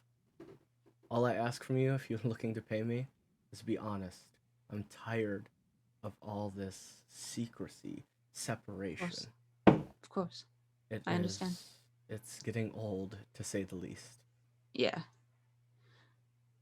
What are you doing? You're muted, by the way. Yeah, no, it's okay. So, yes, of course, I understand and I agree. I know they all have things going on, but honestly, we can't move forward and work together if we're not able to have a stable conversation. Right. You can't be a team if you all are undermining each other. I wouldn't say it's much so undermining, it's just separating. Separation is a version of being undermined. If you Yeah. separate all of the stars in the sky, they're just stars. But if you combine them, they're constellations, and constellations are powerful. Yes, you are definitely correct. I agree to this. I know. Yeah. All right. I know that you are all new. Just try to get Cypher to loosen up if you could. He is. Yeah, thank you. I will take any good luck you can send me on that. Yes. Because I hope one day we all can come to at least certain terms. We all have different ideals, and that's perfectly fine. That's just, hopefully we can all be on a plane of actually communication. As I told them before, where I'm from, everybody has a place, everybody has a purpose. And we all work together. Doesn't mean we agree, but we work together. As an old friend of mine had once said, you don't have to like it, but you have to accept it. Yeah, you would do very well in the Hallowed Country. Thank you. You'd probably die in the Shadowfell. Probably. I would not doubt it. Yeah, don't go there. It's not. You're tough as nails. Thank much you. so than any of us. And then he hands you 3 vials of poison, and you just see him look up at the stars, and you see him holding a coin with a dragon on it, and you just see him flipping it and then just catching it in one hand. Portia's gonna reach into her bag and take out one of the generic star lenses, not like the special ones, but like the normie ones. Okay. That everybody has. She's gonna hand it to Kendir and see. Try to find these. It's a fun game. And she'll walk back over into the inn, I think that there is. Yeah. It's gonna kick on Zypher's door. Zypher! Kendir says loosen up. Loosen the fuck up. And then she's gonna go to bed. You think I got a room? Wherever you are, I'm gonna kick it. I don't care if it's a tent. It's gonna get kicked over. I'm in a sleeping bag. I'm gonna kick your sleeping bag. Just kick into Zypher's horse just farts and sort of giggles at the sight of Portia doing that. All right, that's that. Yeah, but with that telling me to loosen up, I'm gonna take some of that gold leaf and just all right. Your horse gets down next to you. Hi, buddy. Oh, let's play baseball. Do I smell this? Oh yeah, dude, it reeks. I want to. It smells like Honja. I want to come downstairs as Honja, and just be like, "Can I get ahead of that?" You gave it to me. Yeah, I know, but like. Also, you're back in the Monarch. No, I'm doing this in character. Like I know, and I'm saying like, oh, you followed us. So you see Honja dressed in very, very feminine very I- curvy. I- leather You're armor. wearing Tay's clothes. Don't worry Okay. about it. All right. Got it. So it was a three-way in the bathhouse. I wink and run back upstairs. Yeah, but I will look at the normal star lens, but we'll do it after break because I'll tell you right now. Yeah. I'll tell you right now when we Okay. right when we take break. As you Okay. gaze up into the sky, looking at the star lens, you know you move it around and you're trying to find because it does have this little faint little line connections of a constellation. Do you know what you gave him, or was it just a random one? It was just a random one. I don't even know if it's the one for the right hemisphere. It's just one. It's it's a good That's find the hilarious. thing. Good luck. Um, But it's not just one like of my a mom trying it's not to, one you of my know- fancy ones. This Sure. is an That's I Spy specifically that doesn't have the right things added up to it. Yeah, I It's didn't like- really it's like- check. Wall I that just wasn't gave in the him one. photo. It's like a mom handing a kid, you know, a whole like puzzle set, and then she removes the last puzzle piece just to mess with them. You will know Yeah. my ultimate pain. Yeah, as you gaze through it, you can't really seem to find the correlating stars that would connect it, but it does keep you busy for a little bit. And then I'll just hop into a tree and then, you know, Sure. just slap. Like a fucking squirrel Sleep just in a hops tree. inside of the tree. I mean, I've slept in worse places. No, not like crawling up into the tree and in the branch. Like literally, you carve out a in the hole tree, yeah. inside the tree. Hacking out your Yeah, lightsaber, just Yeah, You just spent sit all there night and just trying to make your bed, I see. Yeah, just sitting there, just like, all right. All right, so we'll go ahead and take a break out. So I'll go get for refreshments and stuff, Yeah. and we'll see you back in 10 minutes. We will be back in 10 minutes, guys. Enjoy your break. Get some drinks.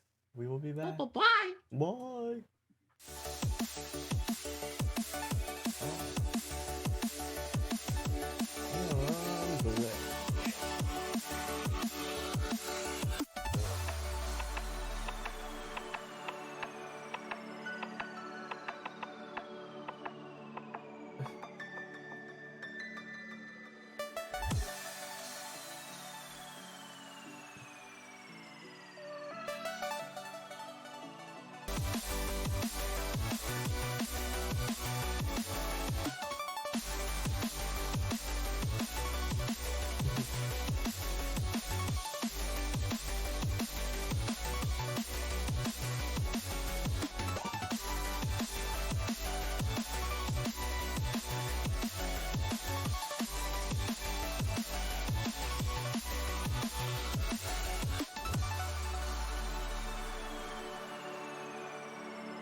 Nothing more.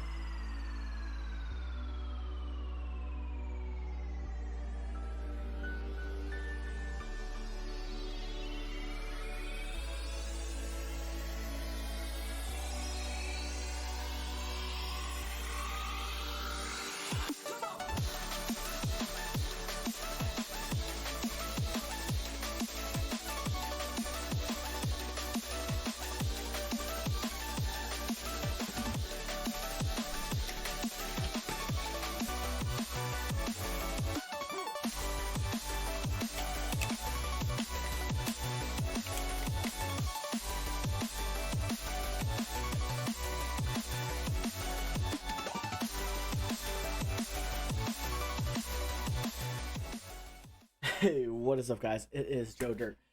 We have a wonderful opportunity here that we are sponsored by Raise Energy. If you click the link in the panel below that says Raise Energy, it's our affiliate link. Use the code Joe Dirt for 15% off. This is a cool opportunity for us because it will help us get kickback as well as get you a great product. My favorite is obviously Baja Lime. It is amazing. They do have several other flavors here as well, but I would recommend if you're looking for a canned energy drink to get the variety pack 1 or 2 to give yourself a little bit of a different take. Also, these are sold at any GNC or vitamin shop across the US, so bearing that in mind as well. So that way, if you want to go down to your local GNC or vitamin shop or possible gas station, but it's better to go to a GNC. You guys can pick it up and try one for yourself.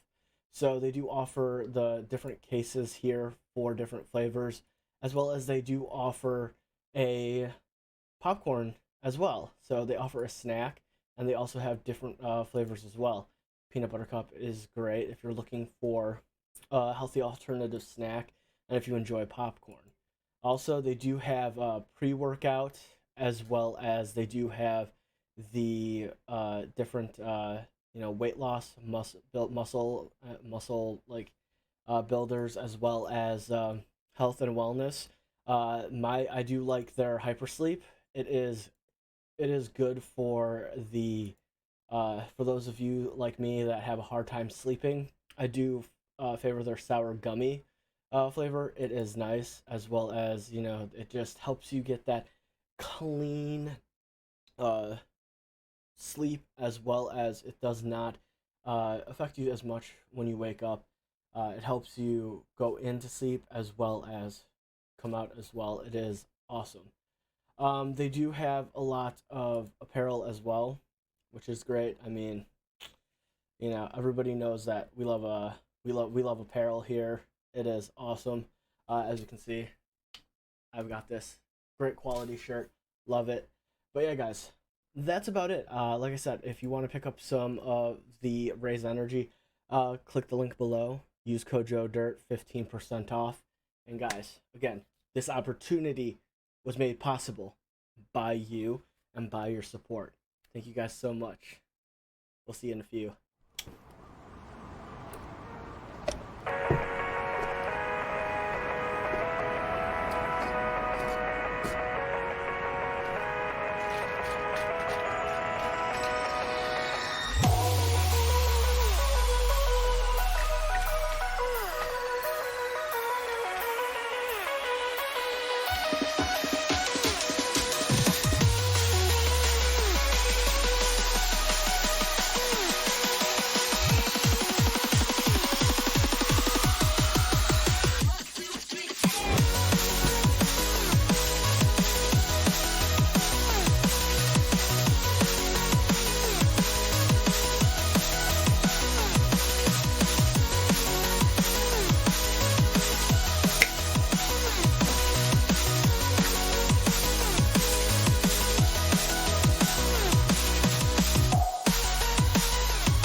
We're hero approved.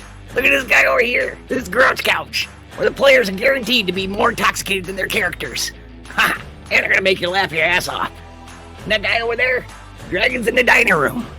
They actually stream from their dining room, and I don't know how they put the fucking dragons in there, but it's pretty sweet. They all jammed in there. It's great. Look at the guy down there, Joe Dirt. Yeah, gotta jump in the hole. Gotta jump in that hole. Good homebrew stuff. Yeah, good times. This little lady down here, wholesome heart. That's what she. A little bit of chaos. Yeah, a little bit of chaos. And me, you gotta catch me on Saturdays. Agent Spooky's Pocket Punch Mojo. Hit the road. And we are hero approved. Don't laugh. You're making me laugh.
Hey, what's up, guys? It's Joe Dirt. So, I'd like to thank you guys all, first off, for the massive amount of support that we've received over the past few months. We've been growing, and I've been wanting to say thank you, to take a step back and let you guys know that what you guys do is appreciated. Thank you for the bits, thank you for the subs, and most of all, thank you for your time. We don't get a chance to say it enough, but thank you. Thank you so much. Everyone that's in chat, everyone that just comes by to say hi, even the lurkers out there, I know you guys are out there. Thank you. Thank you so much. We hope to continue to grow, to continue to move forward, and we continue to be able to bring you guys content and just our personalities and just overall everything that we have to offer you. Thank you all, and guys, see ya very soon.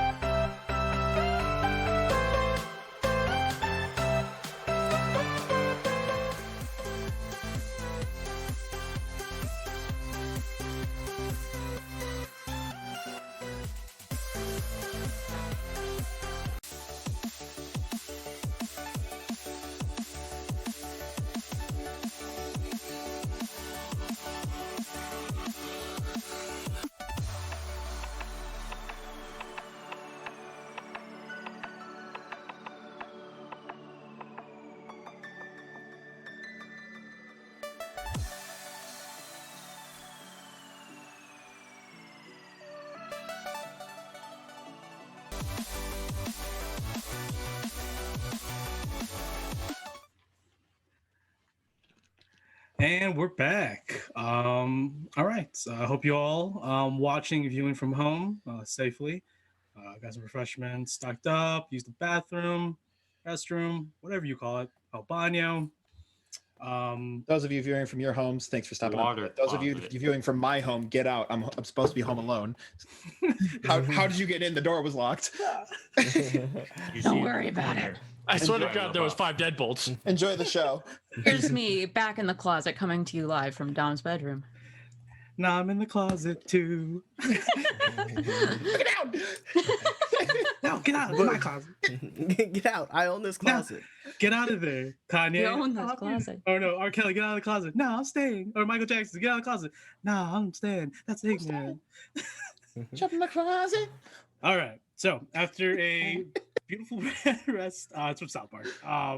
After a beautiful, comfortable rest, many of you probably had dreams of the loot that you had come across, and hopefully inspiring you for other future endeavors to pursue. Maybe find another dungeon of some sort.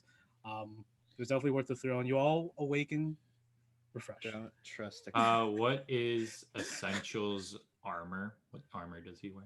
I don't even know. Let me look. Thank you. What is Probably- Essentials armor and how quickly does it come off? I'm thinking it's medium because he's barbarian as well, but I'm gonna check. Unless I just said fuck it and just want full armor because I don't care. He's a barbarian paladin. Yeah. I love him. Yeah. I mean, depending on if he I've- wants to take the unarmored like the unarmored stuff from barbarian, He's then a he sexy paladin tiefling. Of course, he's a barbarian. I mean, have you seen that? He axe? has to rage to protect his waifus. Oh, Have you he seen- he I forgot protects to give all the him the waifus. gauntlets. I want to, dude. I want a shirt of just essential, just like I protect all the waifus. The only thing better than that ass is that axe. Yeah, I wholeheartedly agree. I See if I contacted the can make guy. this happen. I contacted the guy who did the arts, the person who did the arts, and maybe I'll have something robust in the future. Well, In the welcome morning, back I'm to going to Essentials give him the OnlyFans. gauntlets. If it's essential because the 9 only o'clock in fans the of our morning. group, let's do it. Totally down. I'm fine with Let's see. I'm going to give him the gauntlets in the morning. Well, that's why I asked what his armor was, because if it's He's not wearing any armor. exactly. So I He's wearing very beautiful tabards and I need light leathers and traveling clothes. I need to For- find Essential and a Very bunch of other tights. burly men, and I need to He's a pimp them all burly out. lumberjack dude. He's like walking down from the mountains of Oregon. just back from picking up mushrooms from his farm up there. I'm gonna make a traveling He's got harem truffles. with He's got, Essential and a bunch of other truffles men. up there. I'm Okay, Just sure. start shelling them out. How much you want for this one? Sorry, what are you doing with Essential? Making like a traveling like brothel. I Do it just I think for a a bunch of- Rinju. I dress like this because it's comfortable. I was saying that out of character. It's got a Is massive. that why you're not wearing any pants? I see. Ah. Ah. Ah, It's just your nightmares are now my reality. Well, I was well, good morning to you too, Sunshine. wet towel over shoulder. You too. I'm trying to find Walks the out a picture. Walks It's- to the it's- bar it's- naked. I can't It's- see oh it, God, but it's I like can that- it's like- appreciate it. It's like that what Uses was that? pine tar soap so you can smell it. What's that movie called with the football one? It's not like the Oh, Longest Yard? Yeah, Remember the Titans? longest Oh, yard. the longest yard.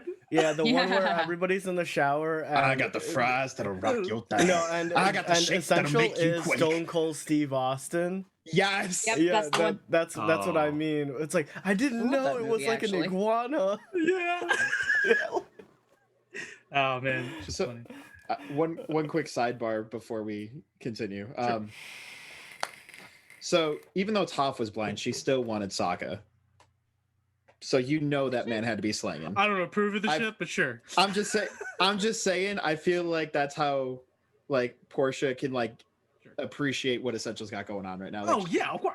Wait, here's the thing. she So fucking knows. Feel Essential, his aura, and he's got some solid big dick energy. yeah, It's celestial level, okay? Celestial level big dick energy. Essential doesn't do kiss and tell, but you definitely know he's a Sky Fox. Oh yeah. Sky Fox. He's a Big dick he's a caravaneer, dude. As soon as he walks into the bar, Wait. you see Portia just glow bright red. Drops his axe. We need an Essential spirit jersey. The back just says Essential #1, and then the front big dick energy level Celestial.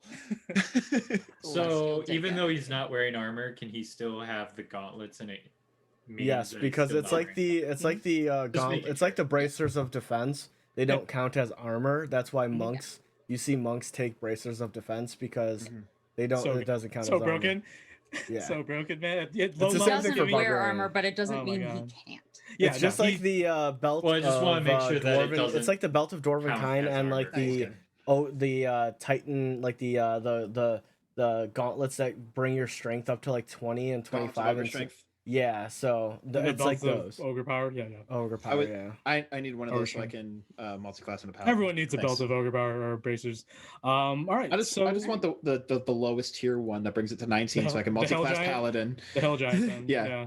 Because I think the highest is a Stone, or, no, Stone. storm. Cloud. No. No, I'm pretty sure it's storm. Storm. Yeah, Yes. yeah, Storm. Which was yeah, fun. yeah, yeah. I knew it had Storm. something to do with like the Fire's up there too, but storm is like the strongest. But because they're like all above, like the that white. goes up to 25. Fire is only like 23. No, I think it goes up like 28. Dude, what are you talking about? Yeah, 28. I think. I think Yeah, it's I like think the highest it's. it's really cool. All right, yeah, think. whatever. When you Yeah. get it, it's gonna be cool. When you don't have it, it's whatever. All right, so you all Storm Giant is the most with 29. all right. So you all awake? Prep up. Essential Here's tells some you. gloves essential. Oh, these are.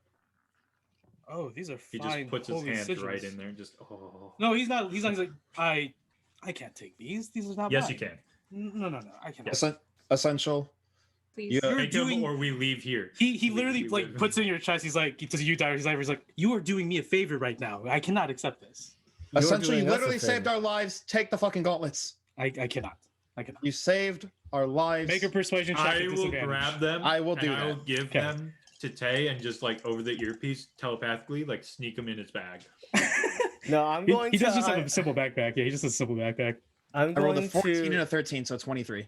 Okay. Uh, Story. I do He that to doesn't people want to, who though. don't want me to pay them back for something, Oh but I my want to gosh. anyway. I will put Yeah. money in their bag. My cousin's like that. My cousin's like that. And I now just- that Zypher has told me this, I'm like, okay, I understand. You don't want to take them. That's fine.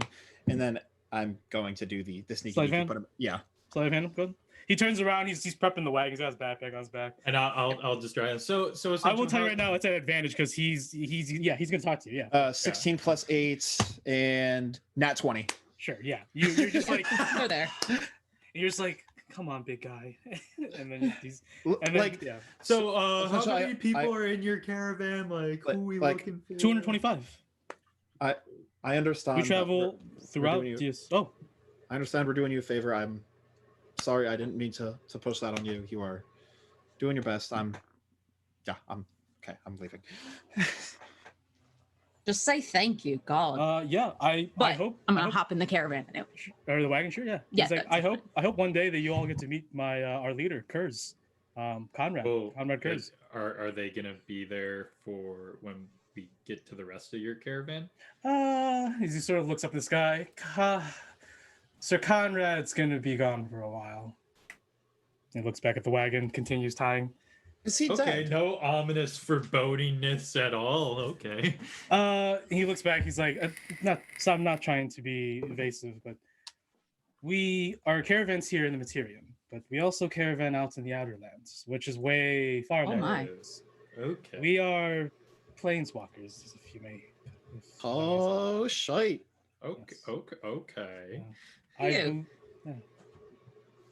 Well, maybe our paths will cross out there eventually if you want to come. I know. But I will tell Conrad of the deeds you've done for our caravan at least, and he will definitely repay you in kindness, and he would love to meet you once I meet with him again. And he looks up at the sky, like, oh, I hope he's not dead. Yeah, that would suck. Tiarjod walks to all of you, and she bows and shakes hands to whoever wants to shake her hand as well. She thanks you regardless, and she hopes that you don't come across any more curses from here on out, and that you don't have to keep rescuing damsels in distresses and secret tombs of undead. Is there a way that I safe can travels. contact you in order to, if I find any more books of lore? I will be back at the temple. I will be in the temple of Ziflin. Sorry, she doesn't know you guys are in Austereth. I will be in the temple of Ziflin in Austereth. That's where I reside, and my studies there, my labs there. And I have a way to talk to somebody there, and I'm sure that she can try and pass along a message. You know this. You know when the sage is there. Yes, Sage. Meflock. Yes, it is. It is Sage Meflock. Meflock. I have a sending stone Yes. Oh, that will let me talk to her, but interesting. it depends on if she'll remember to give you the message. But I can No. say that I tried. No, that's interesting. You are a Jadakai, an elf, and Melflock has been researching moon elves. Are you interested in that stuff? I am. I also now fully realize that you have a blindfold on. I am so sorry. You're blind, and Yes, it's all right. No, it's. She sits back a little bit, and she's like, "Huh. Do you have your lenses like visible on you, or are they in your pack or whatever?" They are hidden on my person. I feel like the important stuff, Portia probably like tucks into her undershirt. Okay, for sure. Okay, yeah, she Great sits back. pockets. They're really good pockets, probably. Yeah. She's like, I will definitely talk with Meflock and tell her how that you saved me and brought some justice to our fallen fellow sages. Absolutely. But anyways, if you are back in Austereth, oh yes. Do you happen to know, I don't know how familiar you are with this area, do you know if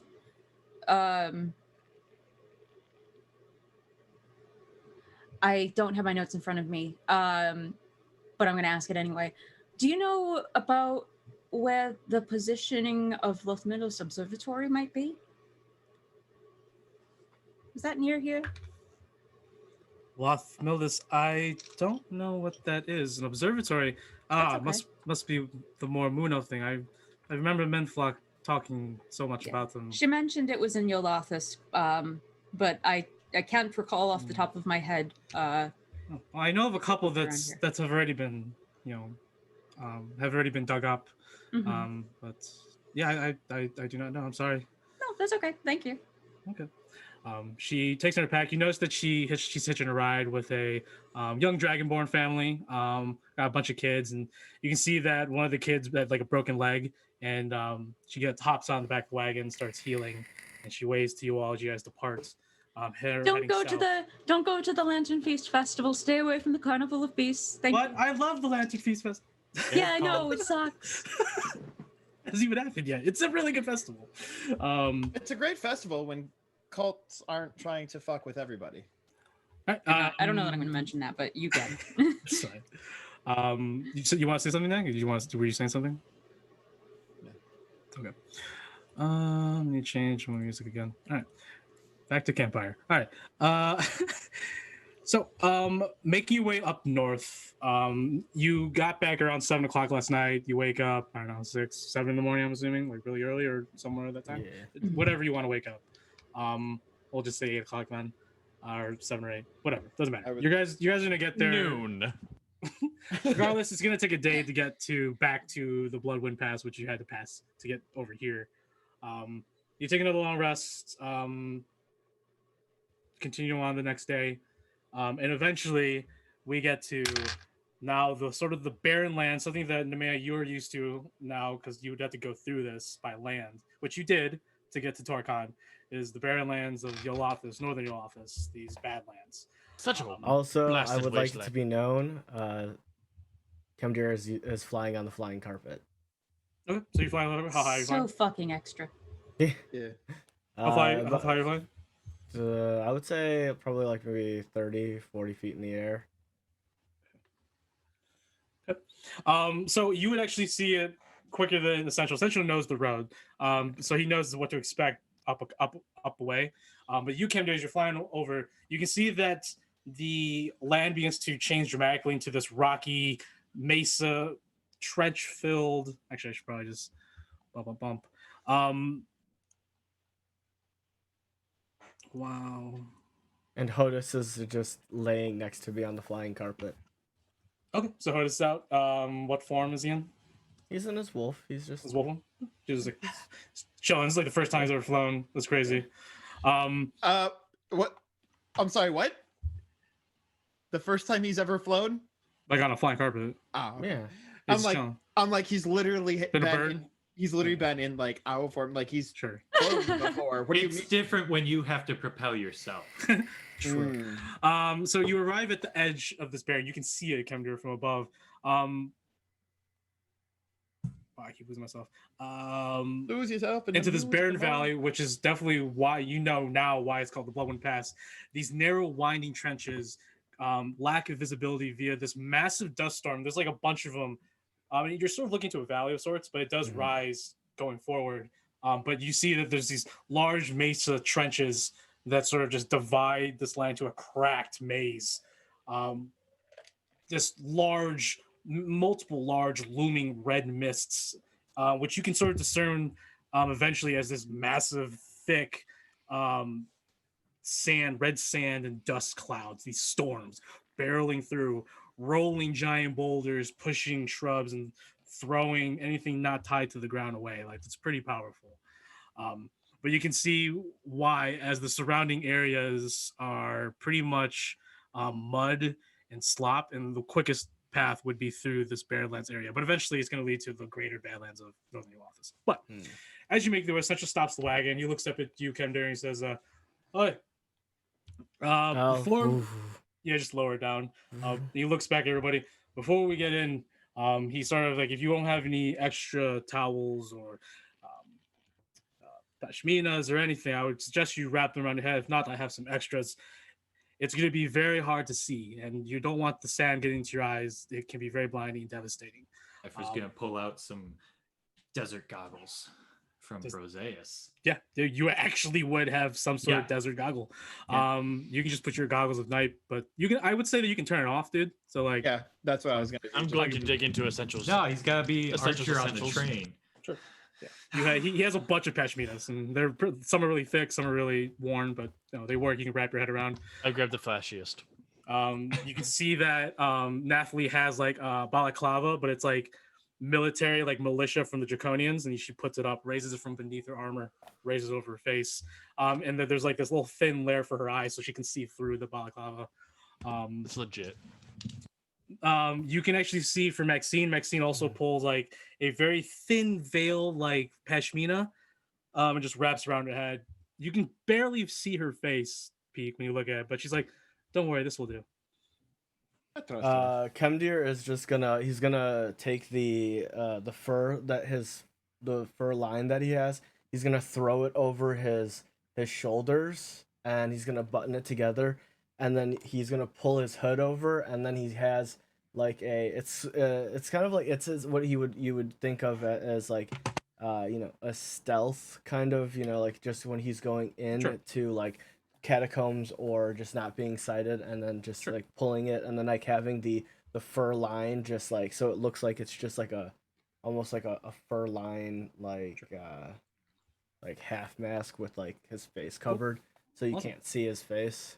Right, for sure. Or she's just gonna open up her blindfold. So now my entire face is covered. Yeah, because you don't. Yeah, you're perfect. I don't need anything. Yeah, I know. I That's can why breathe. he was like, the sands can be really blinding and gonna get your eyes. I'm like, oh, this sounds rough. I know. I was like, sounds rough, bro. Nothing ever gets in my that's eyes. rough, buddy. That's rough, buddy. I will tell you right now, visibility will be hard. But Essential is going to tell you right now that we're going to wait out most of this big storm that's currently going through the Bloodwind Pass currently. So we're going to take a rest right here. And he sets up camp, and you can overlook the surrounding area, so everything's good to go. So there's no need for really anyone to go on watch. Well, you can, because you can all see. As you all sit there in camp preparing, Essential tells you that once we get inside, there's still going to be remnant storms, remnant gust winds. They can hurt, and they can have the power to blow you back. And even though this is going to block, much of the sand hit your face, you'll still be hard to see. So I'll tell you right now, it's going to be difficult to see. Anything beyond 30 feet going forward is going to be light obscured, so you will be suffering disadvantage going forward throughout most of this, unless you find cover and shit. So that's just terrain rules for right now going forward. 8 hours eventually pass, and the massive red sandstorms above most of the majority of the trenches now has subsided. And there are pockets around and above, but for the most part, the path has been cleared, and Essential mounts up the wagons. You see that he has these coverings for the horses as well. You would have one as well, Cypher, for being in the deserts. These little like guards for the eyes and in the face and the nose. You can see that he's put a bunch of like carpeting stuff on the outside as well of the wagon, because he tells you that the sand will weigh in if it gets in the crevices of the wood. So it's better to just have it on the carpets, tap it off as we go, so it doesn't drag the wagon down, because it can. He's like, there are quicksands. There's going to be some hazards ahead. So I would ask for everyone to be on their best high alert, so we can see us through to find the resting place. And Kendra, you can still fly in the carpets. You're gonna. I'm gonna ask. It'd be a boon if we had some more up on the there. No, I'm gonna like, so Essential. Would it be safe for me to stay up high? You did say that the winds have potential to blow.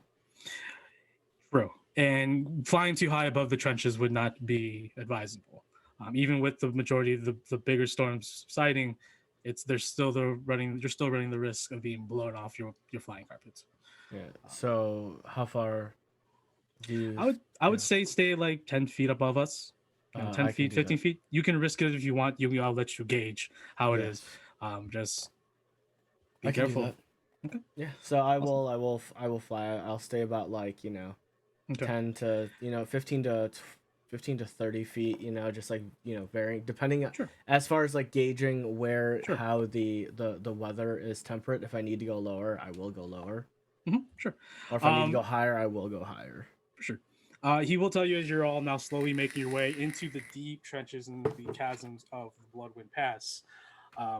He tells you that there are creatures around that lurk in between dust storms and in the terrain, camouflaging itself, matching the dust and sand. There are quite a bit of dust methods. We still don't know why there's so many elemental wandering creatures of dust methods, but be on the lookout. They can blind you even far more severely than the storms with itself. And also watch out for billwisses. Billwisses are also air elemental type creatures. They've roamed in these areas recently. And usually they're summoned, so not sure why they're wandering in being aggressive towards travelers. But keep on the lookout for them. I'll show you. He'll describe to you what they look like, and I'll just post the picture for you all. Just get that. I'm gonna keep Delilah out and kind of just scanning and looking out for these different types of creatures. I was muted. What was your last payload that your caravan currently has? Essential. What do you mean? Like our last job? Yeah. In case that might be a correlation of some sort too. Well, I mean, this is a whole different caravan, so this is normal going through this pass. The caravans can protect themselves relatively. We don't go through the pass because we have flying wagons. So you could say that we're among the premier caravans, but I'm not trying to boast about that. That's fine. You're allowed. Does Essential notice his pack a bit heavier at all? Not really. He's a big dude. He hasn't. He just took it off and left in the wagon, so he's not even wearing it anymore. No. But he didn't notice it all. Like he's a big dude. So this is what Death Method looks like. They're a little bit more they're a little bit more gremlin looking in my world. I like them a little more gremlin than the little pointy little creatures that they are in D&D. And then the Billuses are these floating, like sort of corporal forms of wind that can take the form of like a masculine or feminine body shape. But they are normally just passive elemental creatures, but they can be aggressive and wild.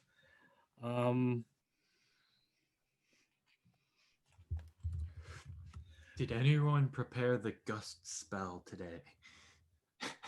Oh yeah, let me check my my spell book real quick. So I have also restoration though. That's good. That's actually really good. As you all are making your way, a couple hours pass. As you're all, I have one lesser restoration, just the one. As you're all slowly making your way into and through the Bloodwind Pass, the howling winds in the distance, coming over from the top ledges, barrels drops down onto you, creating this very, very misty scene in front of you, and it's just so hard to see. Sporadic wind gusts blowing red sand everywhere, and sometimes you can even see in distances of moving flying creatures and stuff. After a couple hours of navigating,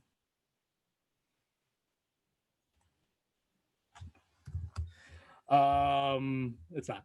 Oh. Yeah. Sorry. And did you make your way a couple hours into it?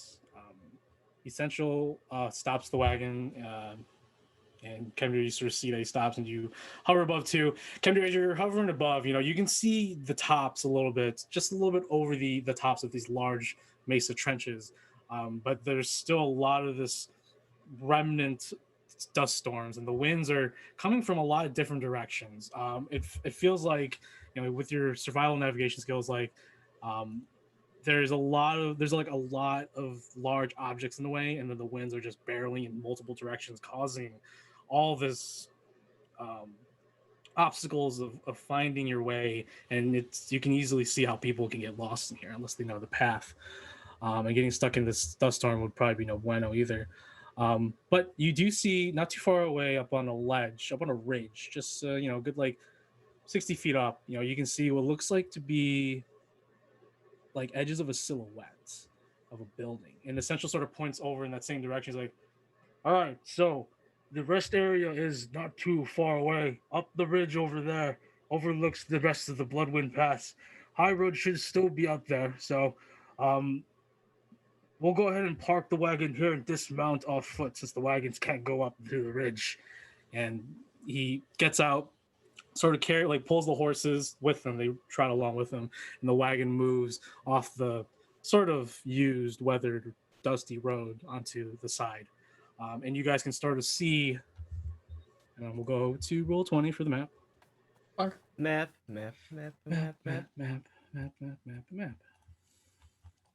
Quick aside, Nemea, where you had a deed for some land? Where was that land? And it's way up in northern Yolathis, the country you're in, but way up north to the coast. Okay. Yeah, 40 acres. Okay. Oh, Mooncat's with us. Mm-hmm. Mooncat's been there the entire Cat's time. always with us. He's there when you sleep. So Essential points out that going over here seems like the best bet, or is over here is where the ridge is, and he's gonna be like, all right, I'm gonna take the wagon and shit. I need everyone to make perception checks. As you guys are moving forward, a big gust of wind blowing sand hits like the party. Is perception with disadvantage or just flat? Perception with disadvantage because if you're trying to look beyond 30 feet, but if you're looking just within 30 feet, you can see what's in front of you 30 feet. So Do I still take disadvantage? Yes, because of the howling winds and the dust and sand causing all the distortion. Oh well, that's unless you're tough. I am not tough. Force finish was a net 20. Damn it.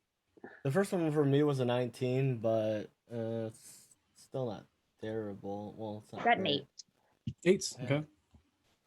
I got a 12. 13. Okay. But not to. I didn't take the disadvantage because I'm not looking past 30 feet. Oh, 20. Then you don't have to roll. Oh, okay. Yeah. You can see. Yeah. You can see the 30 feet. 20 what? 22. 22. I rolled a nat 20 and a 14. As Essential's walking over, pulling the wagon, he's gonna pull the wagon over here for a second, to the side. Cypher, you can move your horse and stuff. Yeah. But he pulls into the wagon. Tay, look at that Porsche art. As you're walking towards or following Essential, you see something moving. A few flying critters of sorts moving and perusing around in like behind the wall of this little gust of sandstorm. I'm going to shoot one. You're going to shoot one? Yes. All right, go shoot one with disadvantage.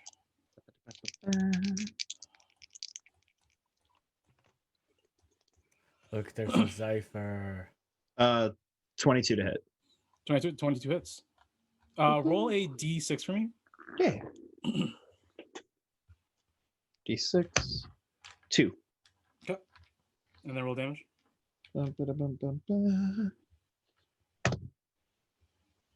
13 points of piercing. Okay. Your crossbow is you let the loose, goes through the dust cloud, through the dust storm a little bit, the little dust like wind. You see still a couple of creatures there, but you see one less. But we've got friends. I already knocked one. And I'm looking into the cloud. Well, just keep shooting. Essential keeps walking over here, and if you guys are continuing to follow him, you guys see the little opening. Oh wow! You guys can see the walkway that leads up the ridge, and you see a bunch of dead bodies and a wagon covered in sand. Oh god. Oh. As they're walking that way, I'm gonna just keep trying to do pot shots at these flying critters. For sure, I'll get to you in a minute. Approaching the area, sure. You find dozens of corpses, and Essential walks over, wipes some of the dust off the corpses, and he's like, "Damn it, High Road." And they are a bunch of High Road Caravaneers and guards. So you see just a bunch of simple folk with merchants' garbs on. They're also lying dead. The wagon has been left untouched, but the horses are also dead as well. So this is your caravan, Essential? This is not all of them. Oh. There's only a portion of them.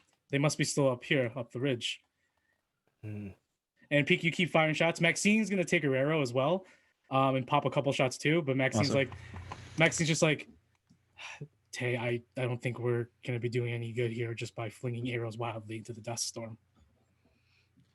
I mean, I can at least see the figures, but that's fine. You're right. It's too hard of visibility. We can sit here all we want, but I'll man up the rear, and then if any of these figures try and get too close, I'll knock them down. As Essential walks up with his axe out in hand, both hands on his great axe, walking forward with a more heavy step now. You can see that his shoulders is tight and his back muscles are bulging, like he's raring to go. Because you can't really see his face, but you can slowly tell that he's jacked, ready for anything at this moment. He's pre-raging. He's raging hard. As you walk up, suddenly at the top of the ridge, you all hear yelling of people that sound like, close the door. And because like now the wind's beginning to pick up again over the ridge above all of you. And you see something as you all walk forward. At first, it's a humanoid in the distance, through the distance. You can sort of tell, but as you get closer, it's not there. But when you look down at the ground, you see the shadow, the silhouette of what should be a person right there, and the shadow begins to move. And at that point, I need everyone to roll for initiative. Peter Pan. Not today. Not today, Peter Man. Pan.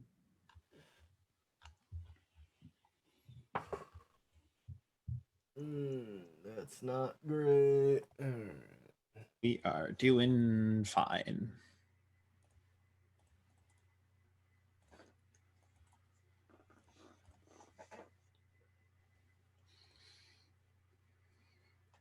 Oh boy.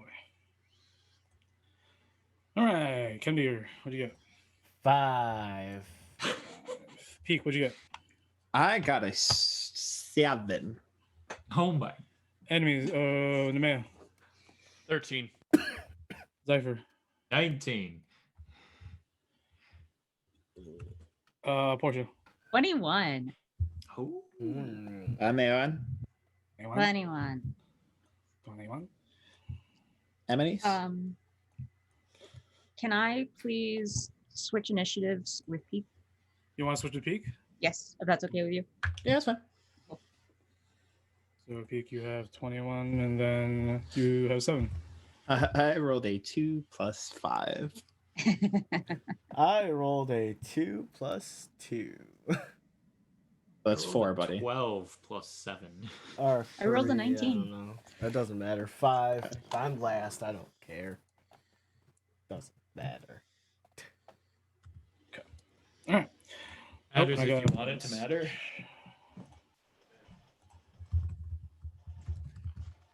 Initiative doesn't matter. It only matters what you do with your initiative. Not inaccurate.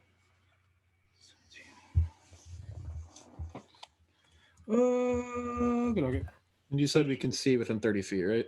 You can see within 30 feet. Okay. Should we Anything- make auras around ourselves of 30 feet? Yes, that'd be awesome. Thank you. Make it as faint color as you can, because when they overlap, they do build and stack. Oh dear.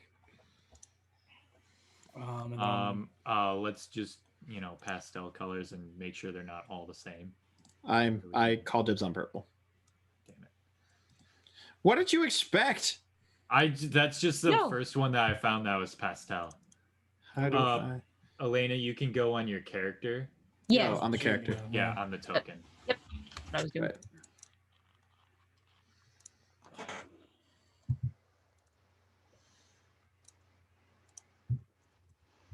That's mine. Like, How do I change the color to where it's not so? You can click the color thing and Yeah. it'll pop up. After the 30 feet. Okay, I can see mine. I don't know if you guys can I all see it or cannot not. see yours. No. I can see. I see everybody, so it doesn't matter. Okay, cool. yeah. Okay. So only I you, only care about mine. yourself, and the DM would be able to see each. Okay, Cool. so I am happy with Yeah. that. Peak, you are going first. So go ahead and first. You do see the shadow over here. A bunch of corpses of probably High Road Caravan. You see that these doors are closed and that these little dust buffets are like scratching and clawing their way into the door. And you can hear that the sounds of yelling are coming from the building inside. I nudge over Maxine. Do your teleport thing. I'll meet you up there. So she is going to face step 30 feet to get in front of Kemdir. Bonk. I am going to cunning action dash in order to catch up to there. So 5, 10, 15, 20, 25, 30. Run out the side. Where did I see the dust muffets at? Like kind of like up here? Or is it that guy right there? It's that guy. Okay. 5, 10, 15, 20. 5, 10, 15. I will go ahead and strike first.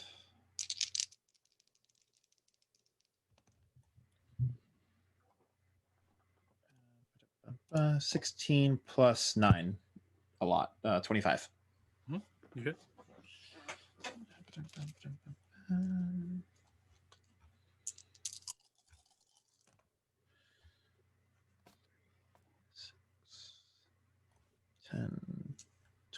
26 points of piercing. 26 points of piercing. Yes. As you cut into this gremlin-looking dust method, it just wipes it in half and it just dissipates in the dust. As it dies, I need you to make a Constitution saving throw. As it explodes, it bursts into dust all around you and Maxine. So I need Maxine and you to make con saves. Maxine got an 11 plus 6, 17. She's good. She covers her eyes in time. I got an 18 plus 2, dirty 20. You both immediately get your eyes in front to withstand the large amount of dust that would have been hitting your face, even through the scarves and pashminas, and it is dead. Essential, thanks for the heads up. That could have been bad. So that was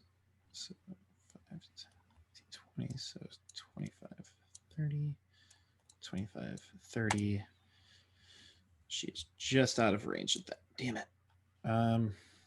So then she is going to fire off longbow shots at that dust mepher right there.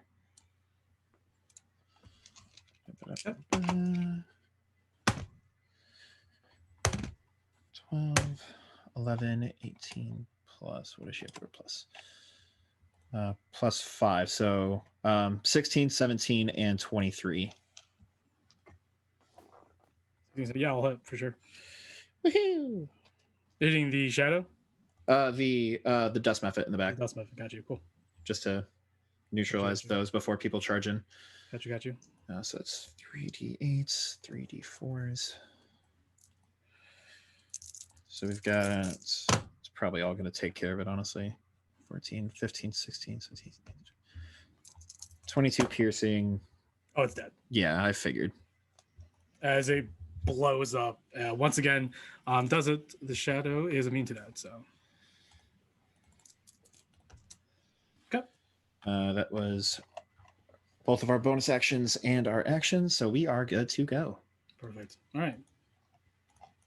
So that's Cypher. How tall is like this ridge? About 25, 30 feet. Oh, okay. It's pretty up. So,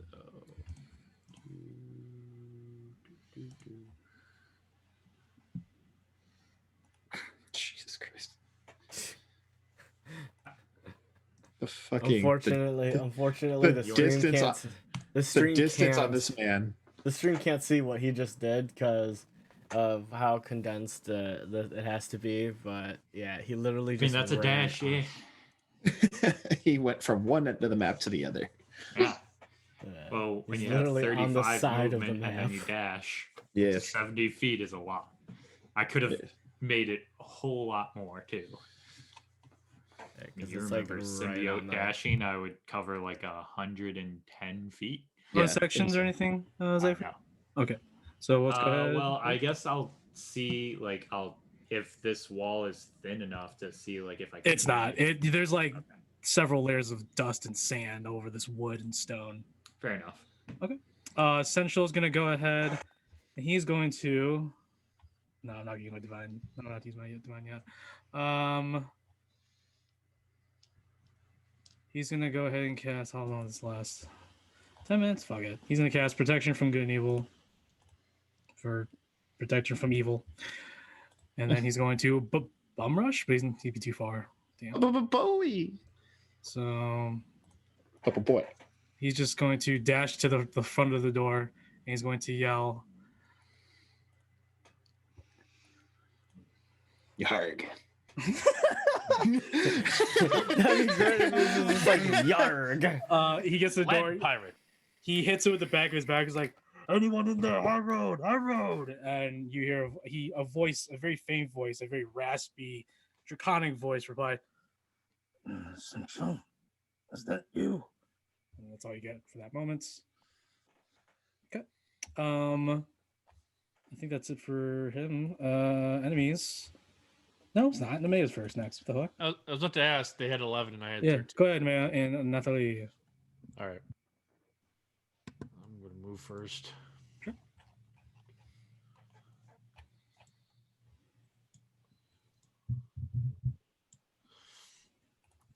All right, and then I'm gonna cast Eldritch Blast at the shadow. You heat. First one's a natural 20. Yeah, that probably hits. And then the second one's 13. Just barely. That also just barely hits. Really? Okay. Surprise me. Yeah, they both hit. So 15. So first damage is Lot. 36. You just as the first beam hits it, just dissipates. And then the second one goes through it, I guess. Yeah, you did declare both of them, so I did. that's why I'm like, yeah, that's why it's better to just be like, I'm gonna do one beam first because I'm totally down to let you do that because they count as 2 attacks. Yeah, I got you. Technically, not like it counts to like an action. I was gonna do the same thing with Maxine. I just didn't want to sit here like, all right, Here's one bow shot. I know. I mean, Here's there's gonna another. be there'll probably be a situation where I'm just like, no, you have to do it all, together to keep It's like time. you declare your shots, and then if you want to hold one off, then hold one off. Anything else from you and Nathalie, the man? Nathalie is going to dash forward, I guess, up to Maxine. Hello, darling. They're like Hello. backs to backs with their great swords out. The dynamic duo. Hell yeah. I look over at the man. They're just the cutest couple, aren't they? I blush. We're Mario and Luigi. Okay, who's Mario and who's Luigi? I'm not gonna answer that. I think we all know Maxine is Mario. I imagine that, to be quite honest. Yeah. So that's it. Yes, sir. Okay. All right. So what's your passive, Cypher? Passive what? Sorry. What's your passive perception? 13.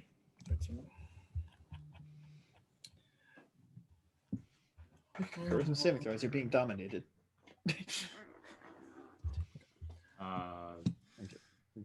That wouldn't be the worst thing in the world. So Cypher, as you come around the corner of the building, you get like around the corner, one of those billwhisses appears. Oh. And for Ascension, all the rest of you up here at the top, another one appears as well. To the rear, Kemdir, I know it's not your turn yet, but you do see a couple of death methods enter into sight. And a billwiss. No, don't attack the moon cat. To the rear. Yeah, Mooncat's just looking at him as they like peruse their way through the sandstorm and appear in front of him. Like, what the fuck are you guys doing? And then Mooncat disappears in the sand. Oh, bye, Mooncat. Now he's back. Meow. Be safe. Oh, you have a Wash mouse now. Good for you. He's running. Wash your hands, Mooncat. He Wash licks your him. hands, Mooncat. Let's see. I don't think I have any range. So this Billith is actually going to move forward or complete his movement, and she's going to unleash Whirlwind. I need you to make a strength saving throw as the Billith begins to spin rapidly, conjuring this large gust funnel in front of you. Alrighty then. Oh, unnatural 20, 17 plus 3. So you're gonna take half the damage, and you're not locked. You're not hit prone. So you take 8 points of bludgeoning damage, and then obviously with your other resistances. Okay, and I think this Bellith is gonna complete her movement going that way. That's it. Okay, that's gonna go to Portia, and then come to your deck. All right. I am.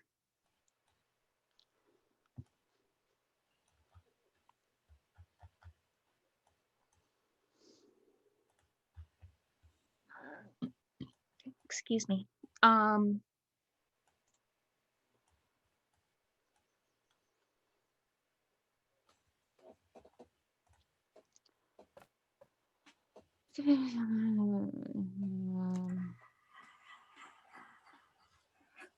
Use. Oh, what happened to our DM? Did he break? No, Gideon just popped up, and then a bunch of other metals on my list next on the shuffle. Oh, the K-pop. No, I was keep up earlier. I was listening to a lot of ambiences up until now. Now that we're in battle, I'm listening to just metal. I am going to. I'm going to cast Moonbeam at these dudes. Moonbeam. Moonbeam. Moonbeam. Just as a normal second level spell, so I am gonna get a 5 foot. Oh, it's 5 foot radius, 40 foot high. Oh, it's fine. Let me grab template.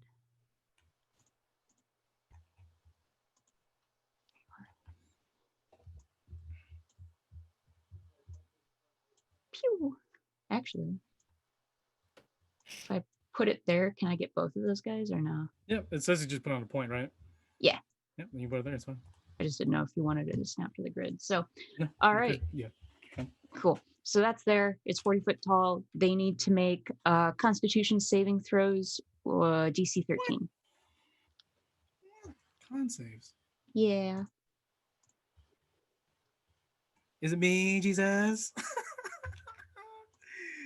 Fail, and then the other one, both fail. All right. Cool. It's me, Jesus. It's me, Jesus. Is it me, Jesus? I don't know why that popped in my head. I fucking love it. All right. No, it's so not too much, I they are gonna take 8 points of radiant damage each. Oh, the method is looking like it's fading from the materium for sure. I can't put a mark on it because it's so goddamn small. Wait, unless I do this. Nope. Oh god, it's a giga method. Also, neither of those are shape changes, right? No. Okay. Cool. What do you got against shape changes, huh? Nothing. It's just that when they get hit by Moonbeam, they have to revert to their original form if they fail their concept. Oh shit. Yeah. I forgot about that. So, all right, cool, awesome. Fun Anything fact: else? don't get hit by moonbeam. I'm gonna move 1, 2, 3, 4, 5. Mooncat moves over. Do you need to move? 6. Thank you, Mooncat. All right. And then 120 feet. Gonna run over the peak. He's going to tap you on the kneecap peak. Roll a d8 for me. Hi, Nugget.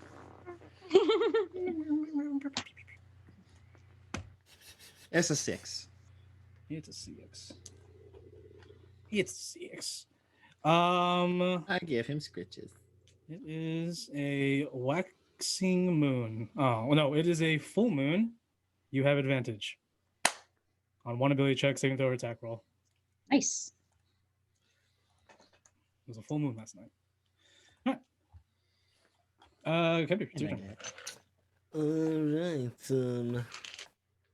I'm going to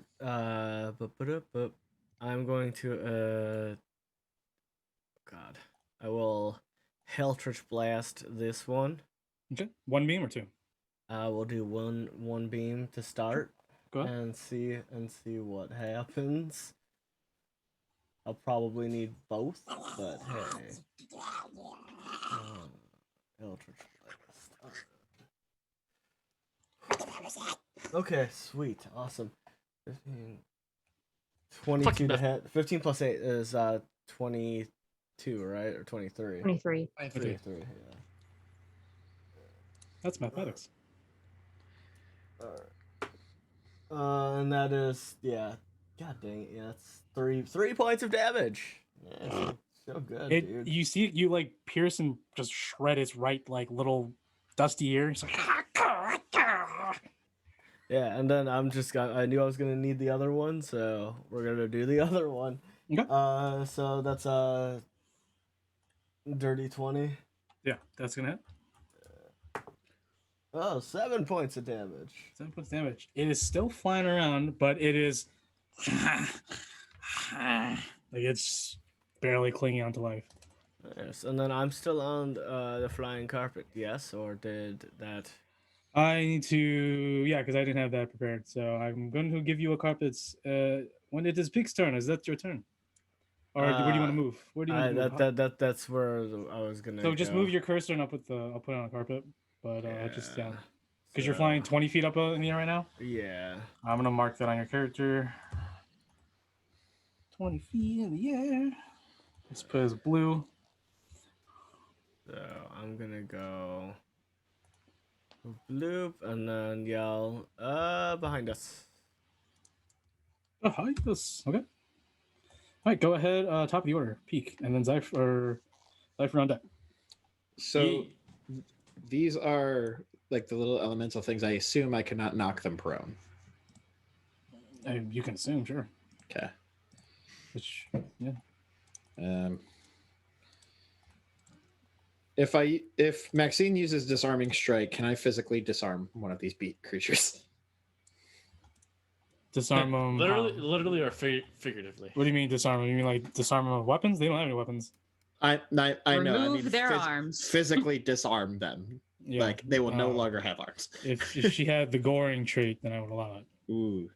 Yeah. I got to work on getting her that. Yeah, sure, whatever.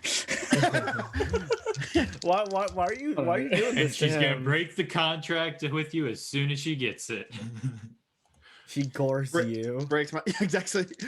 Break contract, gores me as soon as we're done with Mr. Sloan. Turns out she's the Amaranthian Comax. Oh, that would be brutal. She is. She is the Amaranthian Comax. Yeah, she's not a member. She is just it. 24 to hit with my dagger. 24. Just barely hits. Shit. No, it hits for sure. All right, Kendra, it's right here. You can fly with it as you will. 10, 11, Yay. 12, 13, You can 14, put it under 15, your character and 16, stuff. I'll put it 17, as. I'm going over here. 28 points of piercing. 28 points of piercing. How do you attach it to the character? It doesn't. I haven't figured that out yet. 28 points of piercing as you. All right, who's this, Maxine? You can give yourself a This square is me. aura. This me. You with your dagger. Yes. I know your carpet's not actually square, but you can give yourself a square aura. Sure. Yeah, as you dig deep into what you would assume is wind, there actually is some sort of substance to this creature, and you pull out and like leaves and like tendrils of this white lining that made the appearance look like wind, of like a body of a wind feature, sort of splurts out, and the creature's like, Oh, don't give me that. it is bloodied.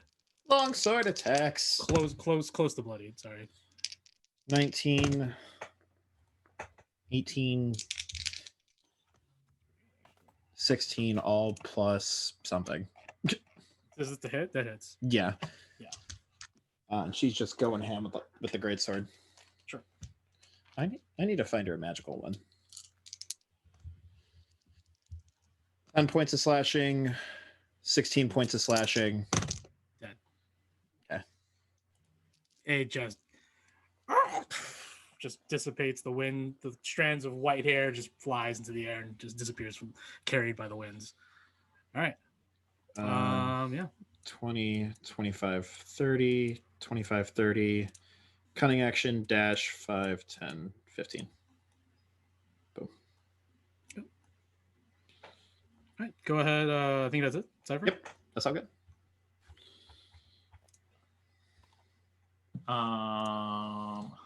I will do. Oh, peaks right there. So that means advantage. Yay! Flanking. Flanking. First attack. With short sword. Mm-hmm. Is it the new short sword? That's probably gonna hit with a 17. Yes. Is that the new one? Plus stuff. No. Oh. Not yet. Yeah, that's for sure. And that is 1d6. It requires attunement, so I'm pretty sure why it's why. I did attune it. It's my offhand one. Yeah, that's what I figured. He had 2 days, so. Or that is 8 points of piercing. Yep. On the first hit. Second. Another 17. That's for sure. Plus stuff. Mhm. 9 points of piercing. Ooh. And then I will use. Is that a bonus action? It's definitely looking almost bloodied. Oh, okay. And then I will use the new short sword Demelbad's Kiss, popping it out of bracelet form to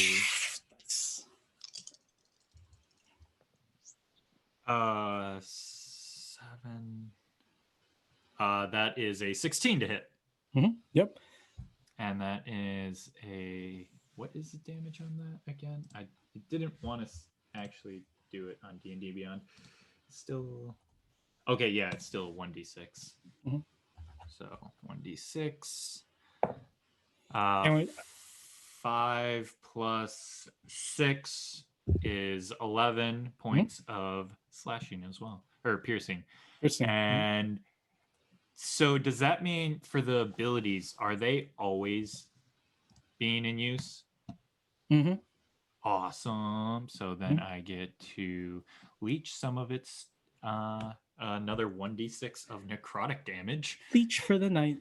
Yep. That is 3 points of necrotic damage, which I take half of that in healing. Round it down. And it's so up to 1. 14 total. Go. And then regen, and then jarring echo, which is just going to be Freddie Mercury going oh woo.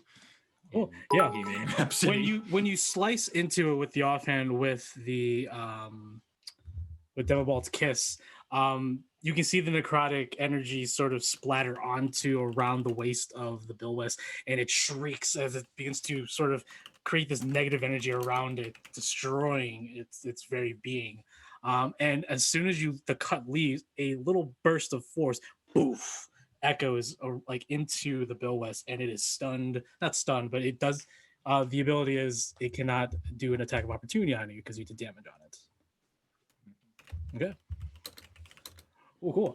It is literally like 3-way from down.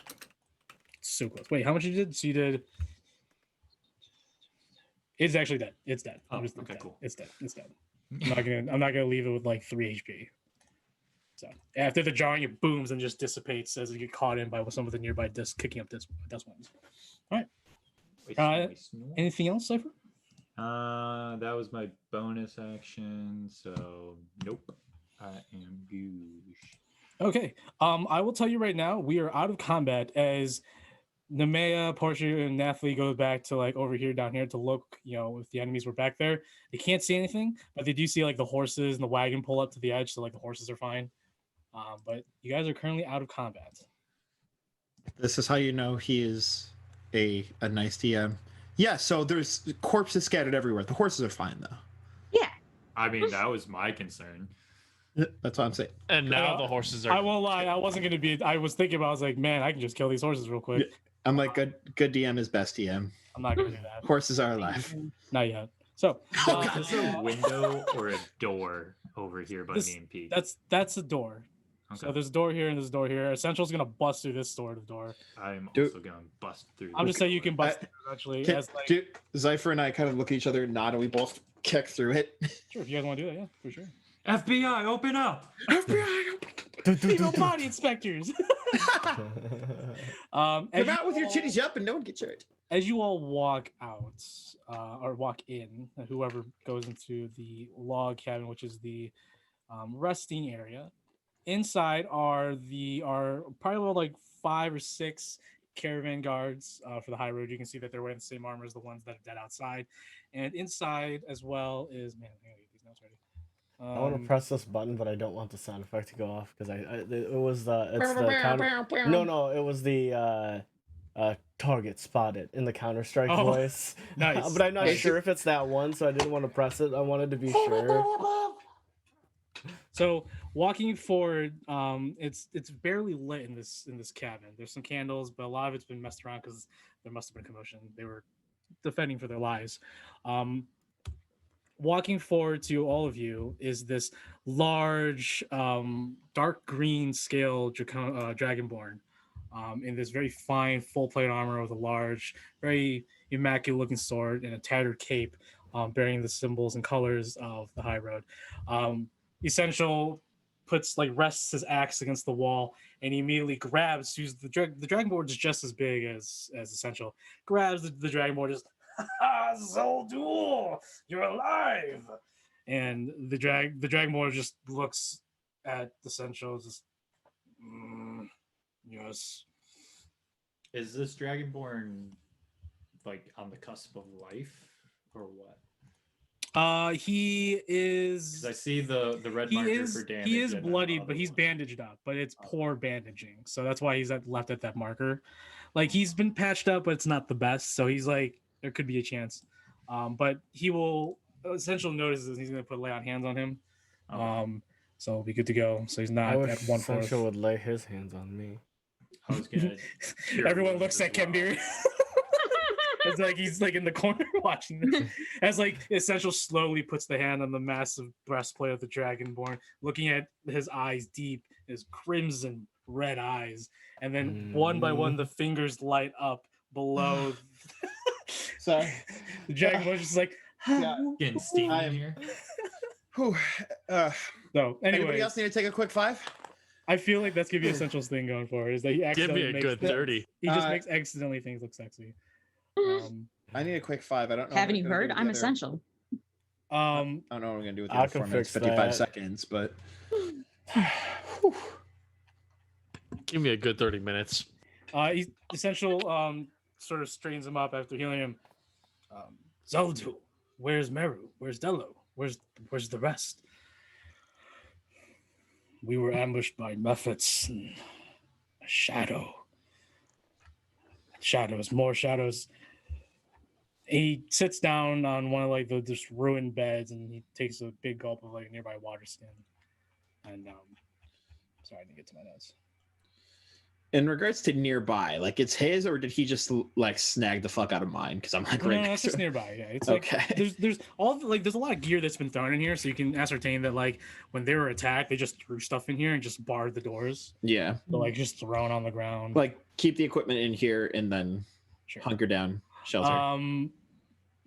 Yeah, and then after that he takes the water skin, he puts it down, he looks back at Essential.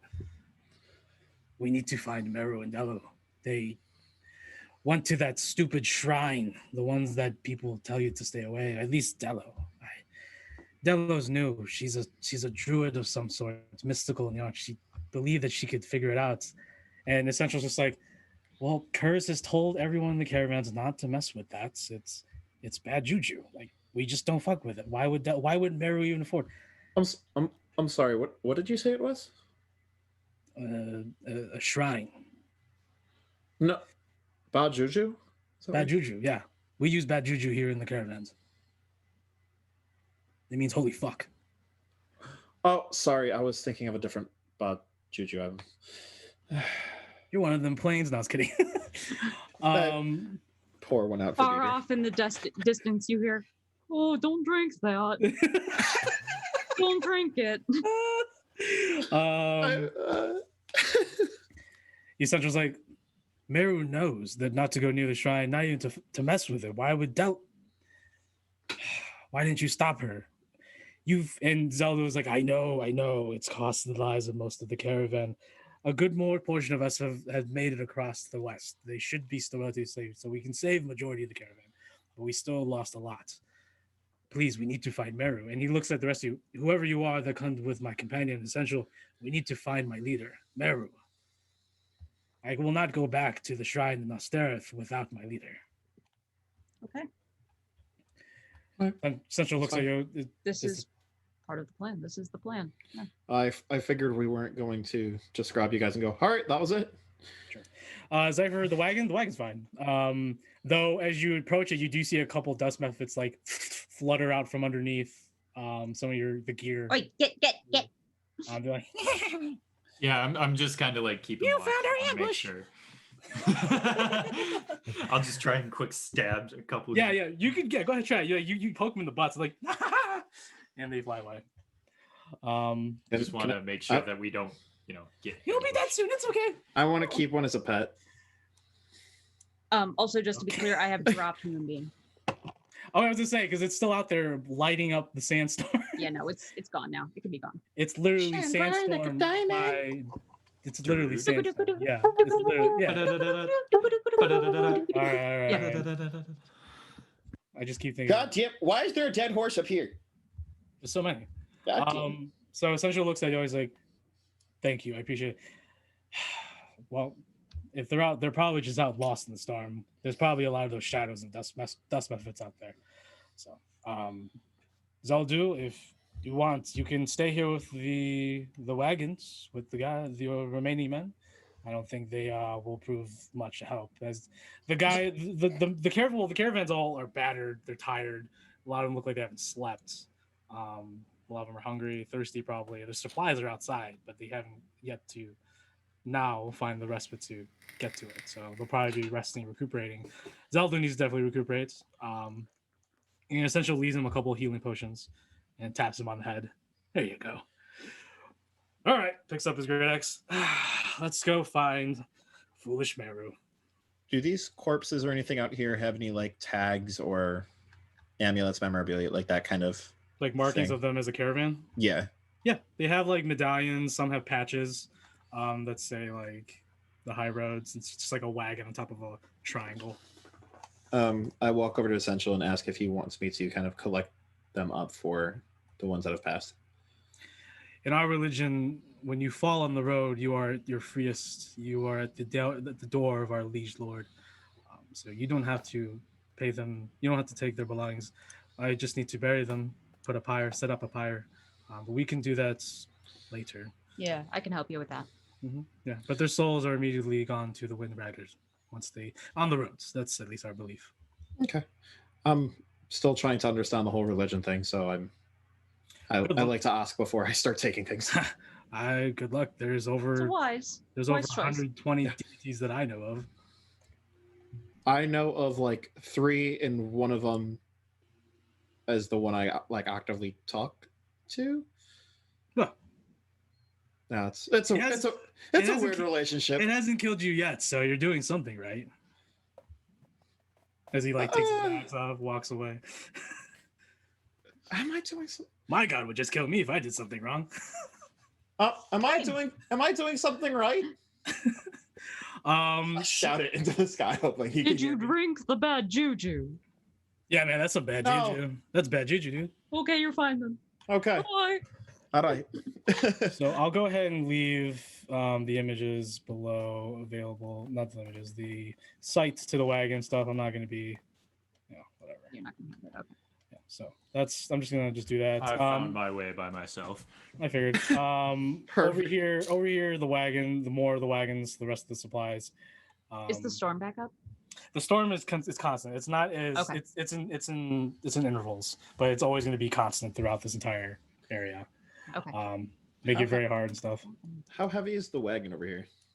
It's massive. It's almost the size of Essentials wagon, almost the same size, but it's stock full of supplies like food, rations, weapons, gear, tradables, sellables. I was going to see if we could potentially try and get it back over to these guys, but trying to lug that through the sand, like that's going to be not right and now. it's probably been there long enough that the sand weight, which I will also shake off of our wagon.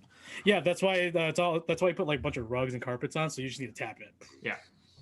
And tap in. Obviously, the wheels need to be cleaned more extensively because you can't put but you know that, so that's cool. All right, so you clean that shit up real quick. You can bring the wagon over if you want, the horses and shit. I don't care. I mean, I can't. Oh, is it not? No, I can't even give it. That's cool. All right. I have control of my horse, and that's it. Where's he? All right, so Essential walks down with all you. He's like, all right, so. Walks on the edge. We'll cross the road up ahead and we'll make our way directly forward. There is a large ridge, a hill, several layers. We're going to have to hike up. But there is this gruesome ancient shrine. My leader, Kurz, believes that it's from a long dead civilization. So we told many of us to never go with it. But Delo, who is second in command for the High Roads and also the lover of Meru, who's the leader, she comes from Brosius. She's a Arandrashi. She is desert elf. Very mystical in the arts and the ways and how she perceives the world. She didn't believe that most likely the shrine was of evil intent, or if there was, she wanted to cleanse it as her prerogative. So I can only assume that's why Meru let her go. Plus, well, they're in a relationship. Walks forward. I go up the long way over here just to kind of scout out, just to make sure.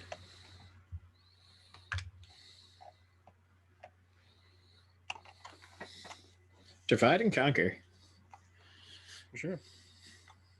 God damn it, come on.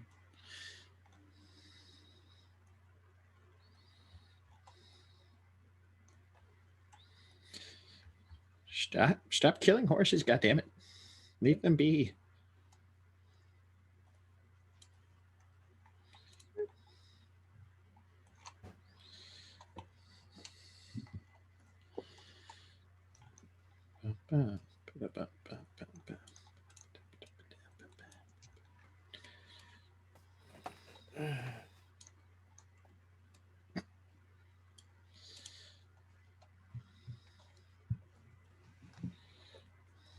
Just keep exploring. And then Essential said we're hiking up like this way, right? Towards the top? Like this way. We need to go this way, he says. He's like, that road just leads further into the bloodbath. If you want to go in there, but we want to go this way. Stop spreading out. Sounds like you're an adventure. You're just gonna isolate yourself, but that's all right. No, Commander, I need you to make a. Yeah. Oh. Okay. I was kidding. Oh my lord. I wasn't. Oh. I was not. I'm not going to be separated. All right, so Angel's going to make his way this way as he is looming forward. Are there any cool like desert herbs in this little thing, or is it literally just grass? You can go ahead and make a investigation check. Yeah.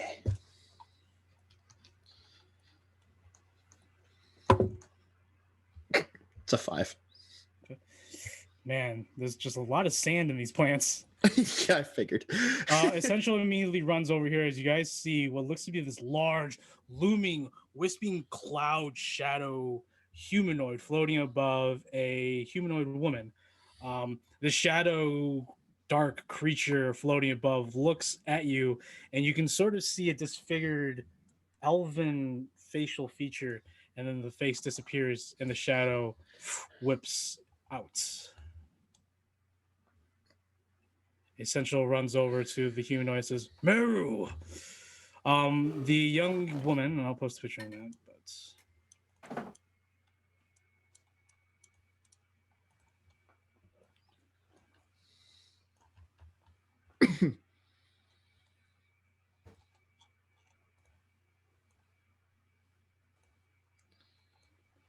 what the fuck?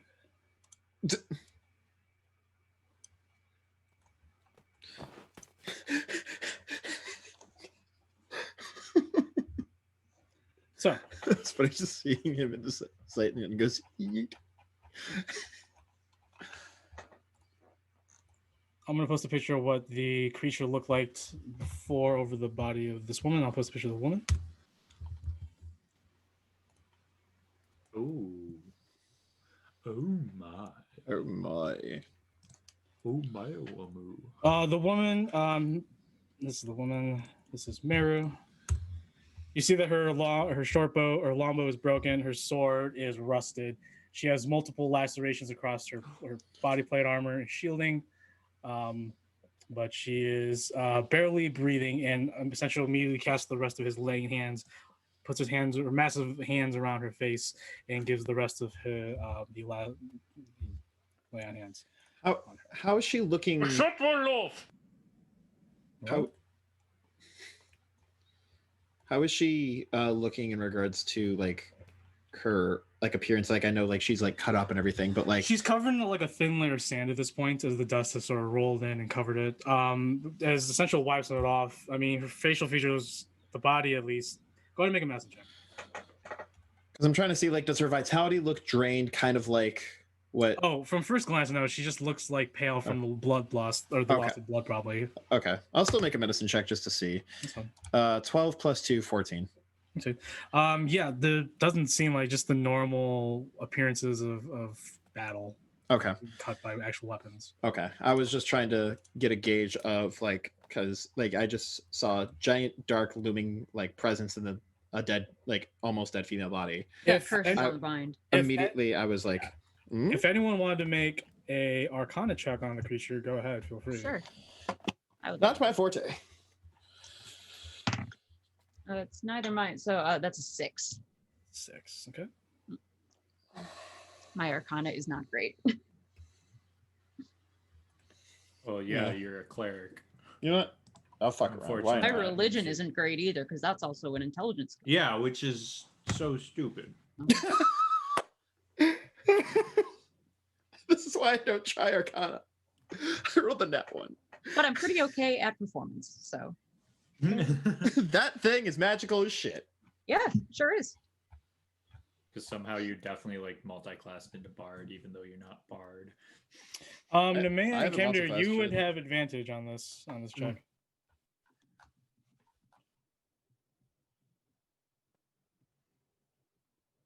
Kyle was away from his headphones, so he probably. Kyle, you have advantage on the check to see what that dark, looming, black, ghostly specter was that was looming over the body. Arcana. Advantage. Arcana. Oh, cool. That was a 13 and a 15. so 24. I got, and you said Arcana. I think that's going to be, yes, 16. Okay. You both, at one glance, was all that it take to tell what it was. That is an Alip. Hmm. Can you say it one more time? An Alip. Alip? Okay. An Alip. An Alip. Alip is a undead creature.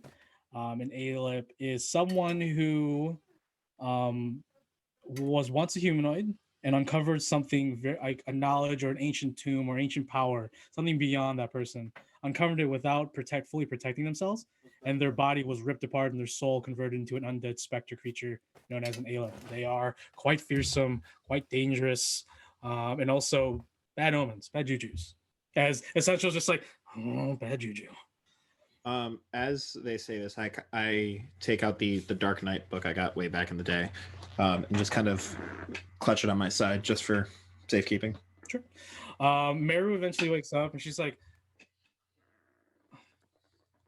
Essential, what are you doing here? Wait. And she sort of gathers up, Dello.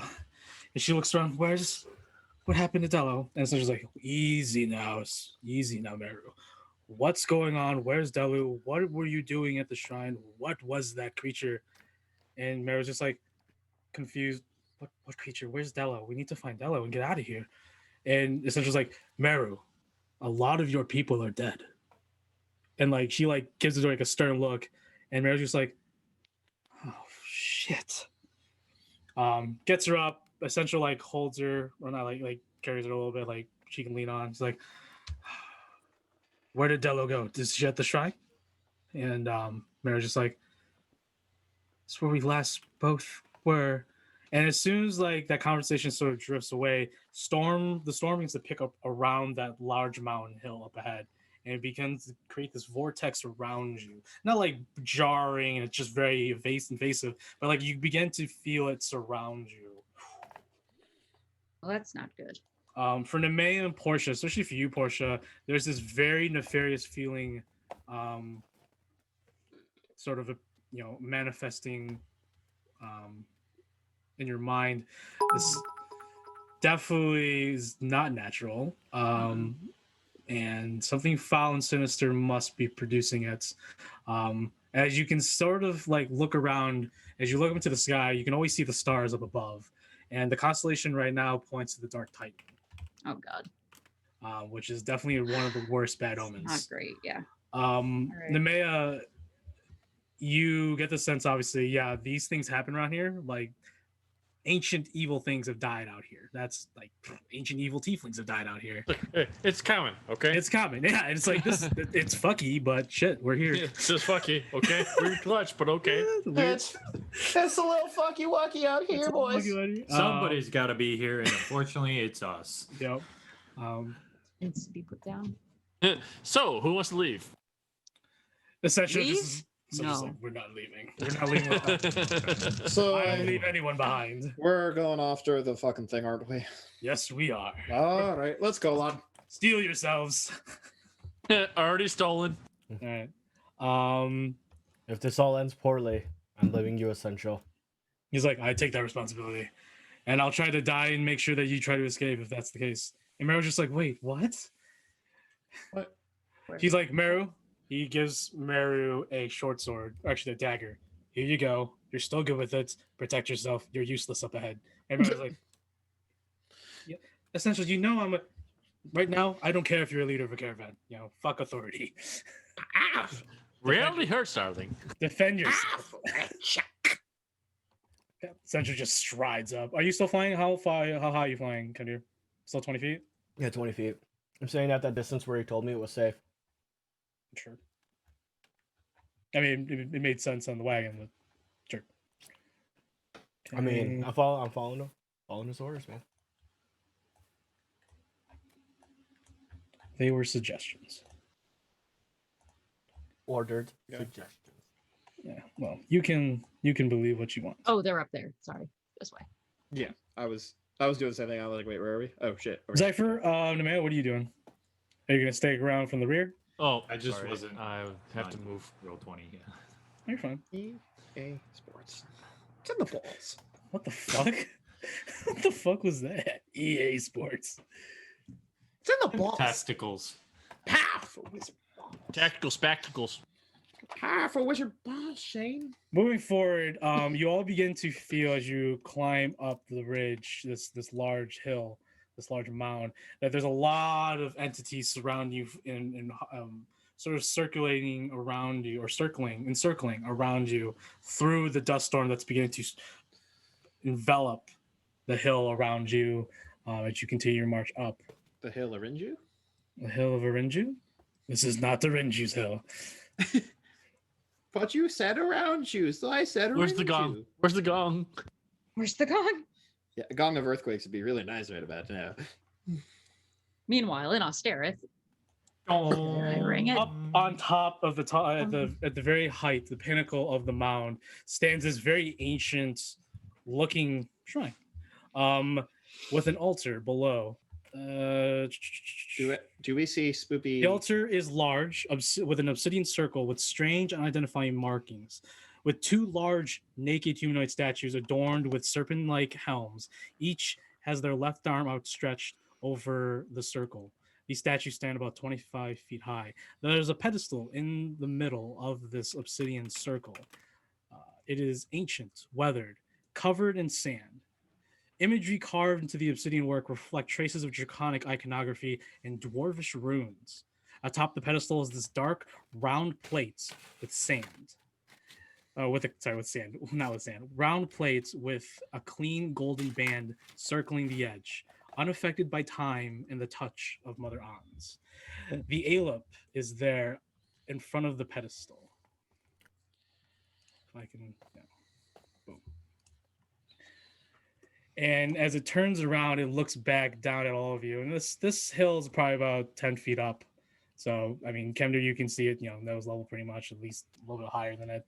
But it looks down at Essential, and it's this gruesome, shredded face of a masculine, look. But then it shifts into that softer, more pointier, elvish face, a feminine face, and then reverts back to that shredded, masculine face. And Essential's like, "Oh, Arinju, bless over the soul of Delo." And he unfurls double siren. Are we going to kill the thing? Because it's already dead, but we're going to make it more dead. Yes. We're going to send its soul and put it at rest. Are we? As soon as you prepare, so the Aleph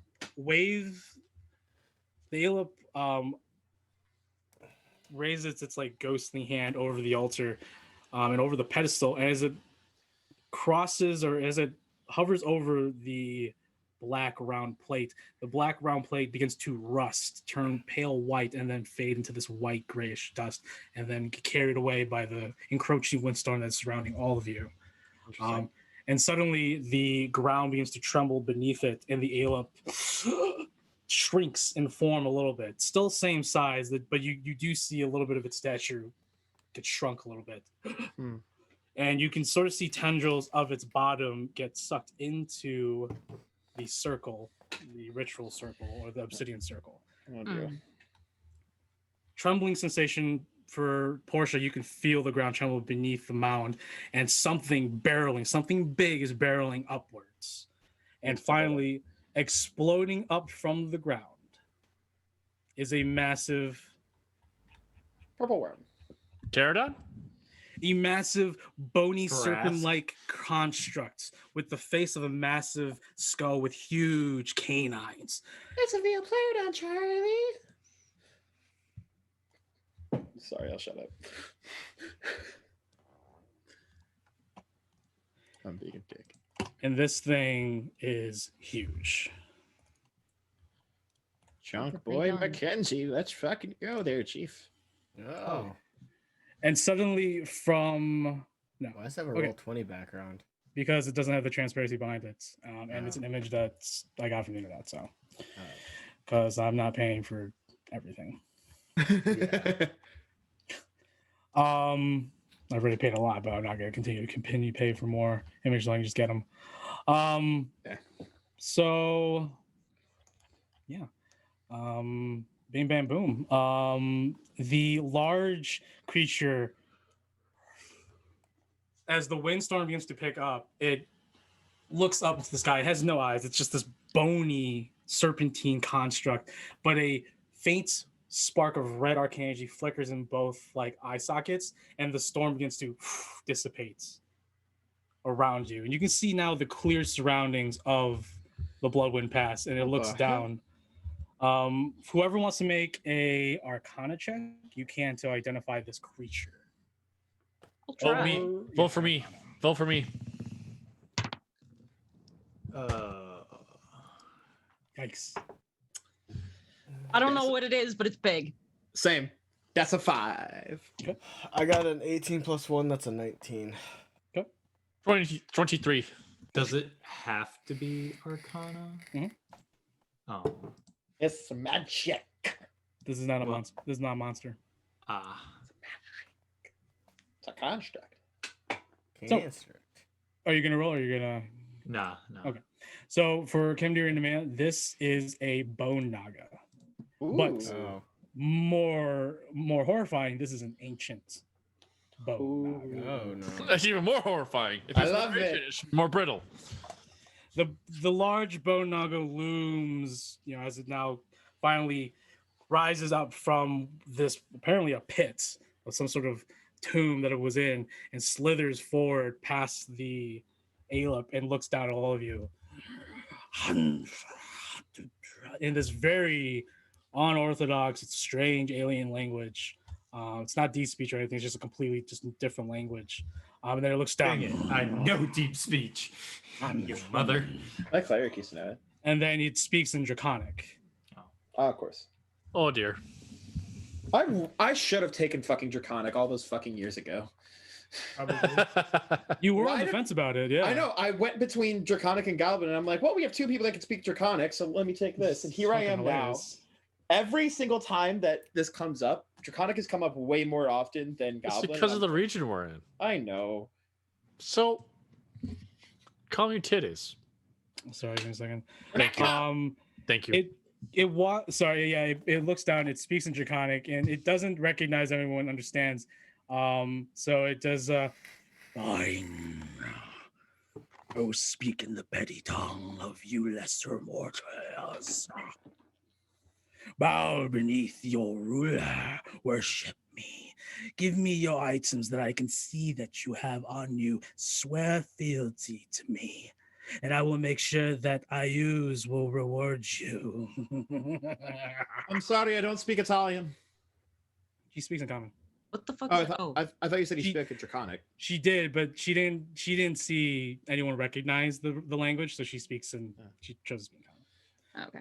I look at skipped the it. big snake thing appalled. Who are you exactly? I'm sorry, I missed that part. I said, give me your items. Yeah, that doesn't Swear answer my question. fealty to me. Why are you not doing as I command? I Because asked, we have questions. yeah. I look at everyone and I say it says it wants us to give its our items and then worship it. Well, yeah. But It's And saying speaking of Yes. Anna, yeah. Who's your Tiefling boss? I slave. mean, if a boss person, repeats Listen to your yourself, tiefling slave and give me your items and swear fealty to me. if you repeat yourself again, then you're not really a big Shut bad up, person. slave. I am not talking to you. Tiefling, tell your slave friends to give me their items, swear fealty, and I will not crush them and absorb their souls. Can we launch an attack right So, now? what do you guys I- want to do? Do we want to give them all of our items, or It slams the ground, and anyone who can cast magic feels magical energy spread in two different directions behind the large ancient naga, and bursting from the ground are two normal-sized bone nagas. Oh God. You mentioned the name of a greater deity than yours. What was that again? The ruler of this land, I use.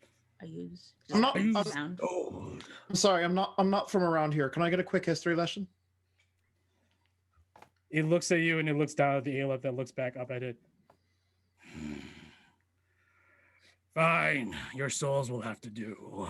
And I need a What the roll initiative. hell? Mhm. A gal just wants to ask some questions, and you're being a fucking asshole about it. Are these other bone nagas also constructs? They are not constructs. Okay. They are oh, I'm sorry, Nick. You should have rolled a nature check. These are monsters. D- I'm sorry. It's okay. But he's now the number ones. You can absorb them. You What? can absorb any of them except constructs. Yeah. Anything that isn't a construct, I can do.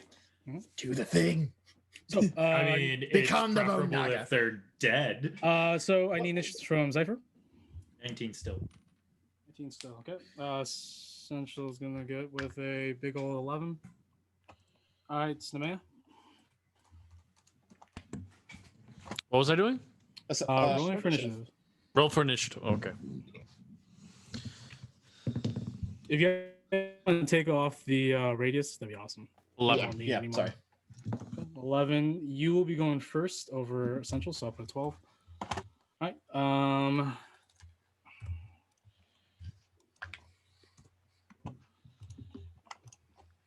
And we're no longer blind, correct? we No, I'm can not gonna take count that. that. Yeah. Yeah, take this. Take off Take the yeah. take the radius off. Yeah. Or do Portia? you want to leave the symbol? 3. Yeah, leave this in. I don't care. Or yeah, take it off if you want. 3. 3. I rolled a Holy 1. shit. Oh my god, Kemnir. I'm still at a 5. Damn. All right, and then Peak. The dirtiest of 20s. So it's almost exactly the same. as Yeah. before. Almost exactly the same. It is very similar. Okay. Consistency is key. Mm-hmm. Consistency is key. Yeah. All right. So did anyone want to switch initiatives or no? I'm good. Okay. Portia, did you roll for your woe and wheel and woe? I did. Thank you. Okay, cool. Because I also do. Yeah. I'm like, oh, she has to do that like every long rest. Yeah. We had long rests in between. Yeah. I'm just saying, like, You you, want me you to do. re-roll that? I don't care. Whatever. Okay, I'll leave it be then. If you want to take the other one, that's fine. I'll allow it. And no one's switching initiatives with me. I'll stay at my place. Essential will many- switch. I'm sorry. How many long rests did we have then between? You took 2. We took 2 total, or 2 on the way here. I'll say 3 then in total. 3 total. Okay. Yeah. So I did the one from after the tomb, and then we had 2 long rests on the way here. So I will just roll for the newest one. That's fine. We're gonna probably just stop it here though. That's okay. I'm don't- just gonna make a note of it. You're fine. Yeah, definitely make a note of it. But yeah. So with that, Black Lotus is now prepared to fight whatever has been, I guess, sort of controlling these desert storms and whatever Dello has done to tame them, uncage whatever beast lurked, a large ancient bone naga. We don't see him, do we? This Or is her? not part of the contract. No, you don't see her, but you do see this large Aleph. Okay.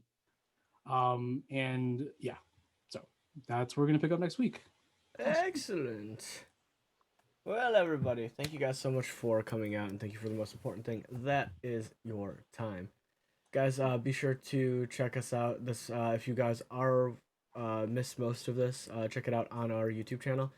We are posting videos there weekly, so be sure to check us out. Be sure to hang out with us, and guys, remember if you are interested in seeing some Assassin's Creed, I will be playing Assassin's Creed on Tuesday.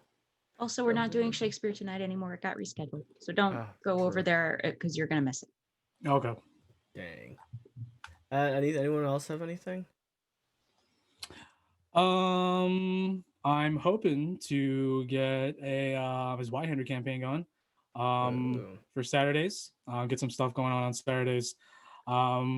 We still need to figure out who's going to play and stuff, but I'm hopefully pushing that out for everybody because I can't wait for the new Kickstarter to kick in next year for Flames of Freedom because vampires and sin eaters and demons in colonial times is a fun time. Yes. So if you haven't joined our Just Roll with It group, the Discord. The words. If you haven't joined our Discord, please do. I don't think I have the link. I think I still have to make it a permalink, but it will be in our links for our link tree soon. So join. I'll take care of that this afternoon if I haven't already. Cool. But join us. We have some campaigns going on. We have a whole bunch of things going on, a bunch of fun stuff, and I don't know who to raid because none of our stream team's on and none of our normal people are on. I mean, Roll Forward is on, but they're not going to see our raid. Age is doing some Animal Crossing right now. Yes, let's go to Age. She's part of the community. Yeah. Alright, guys, if you guys would stick around, we're going to go raid Osprey. She's playing some Animal Crossing. And guys, we will see you next Sunday. Sunday. Sunday. Remember to wash your hands. It is the way. Bye, guys.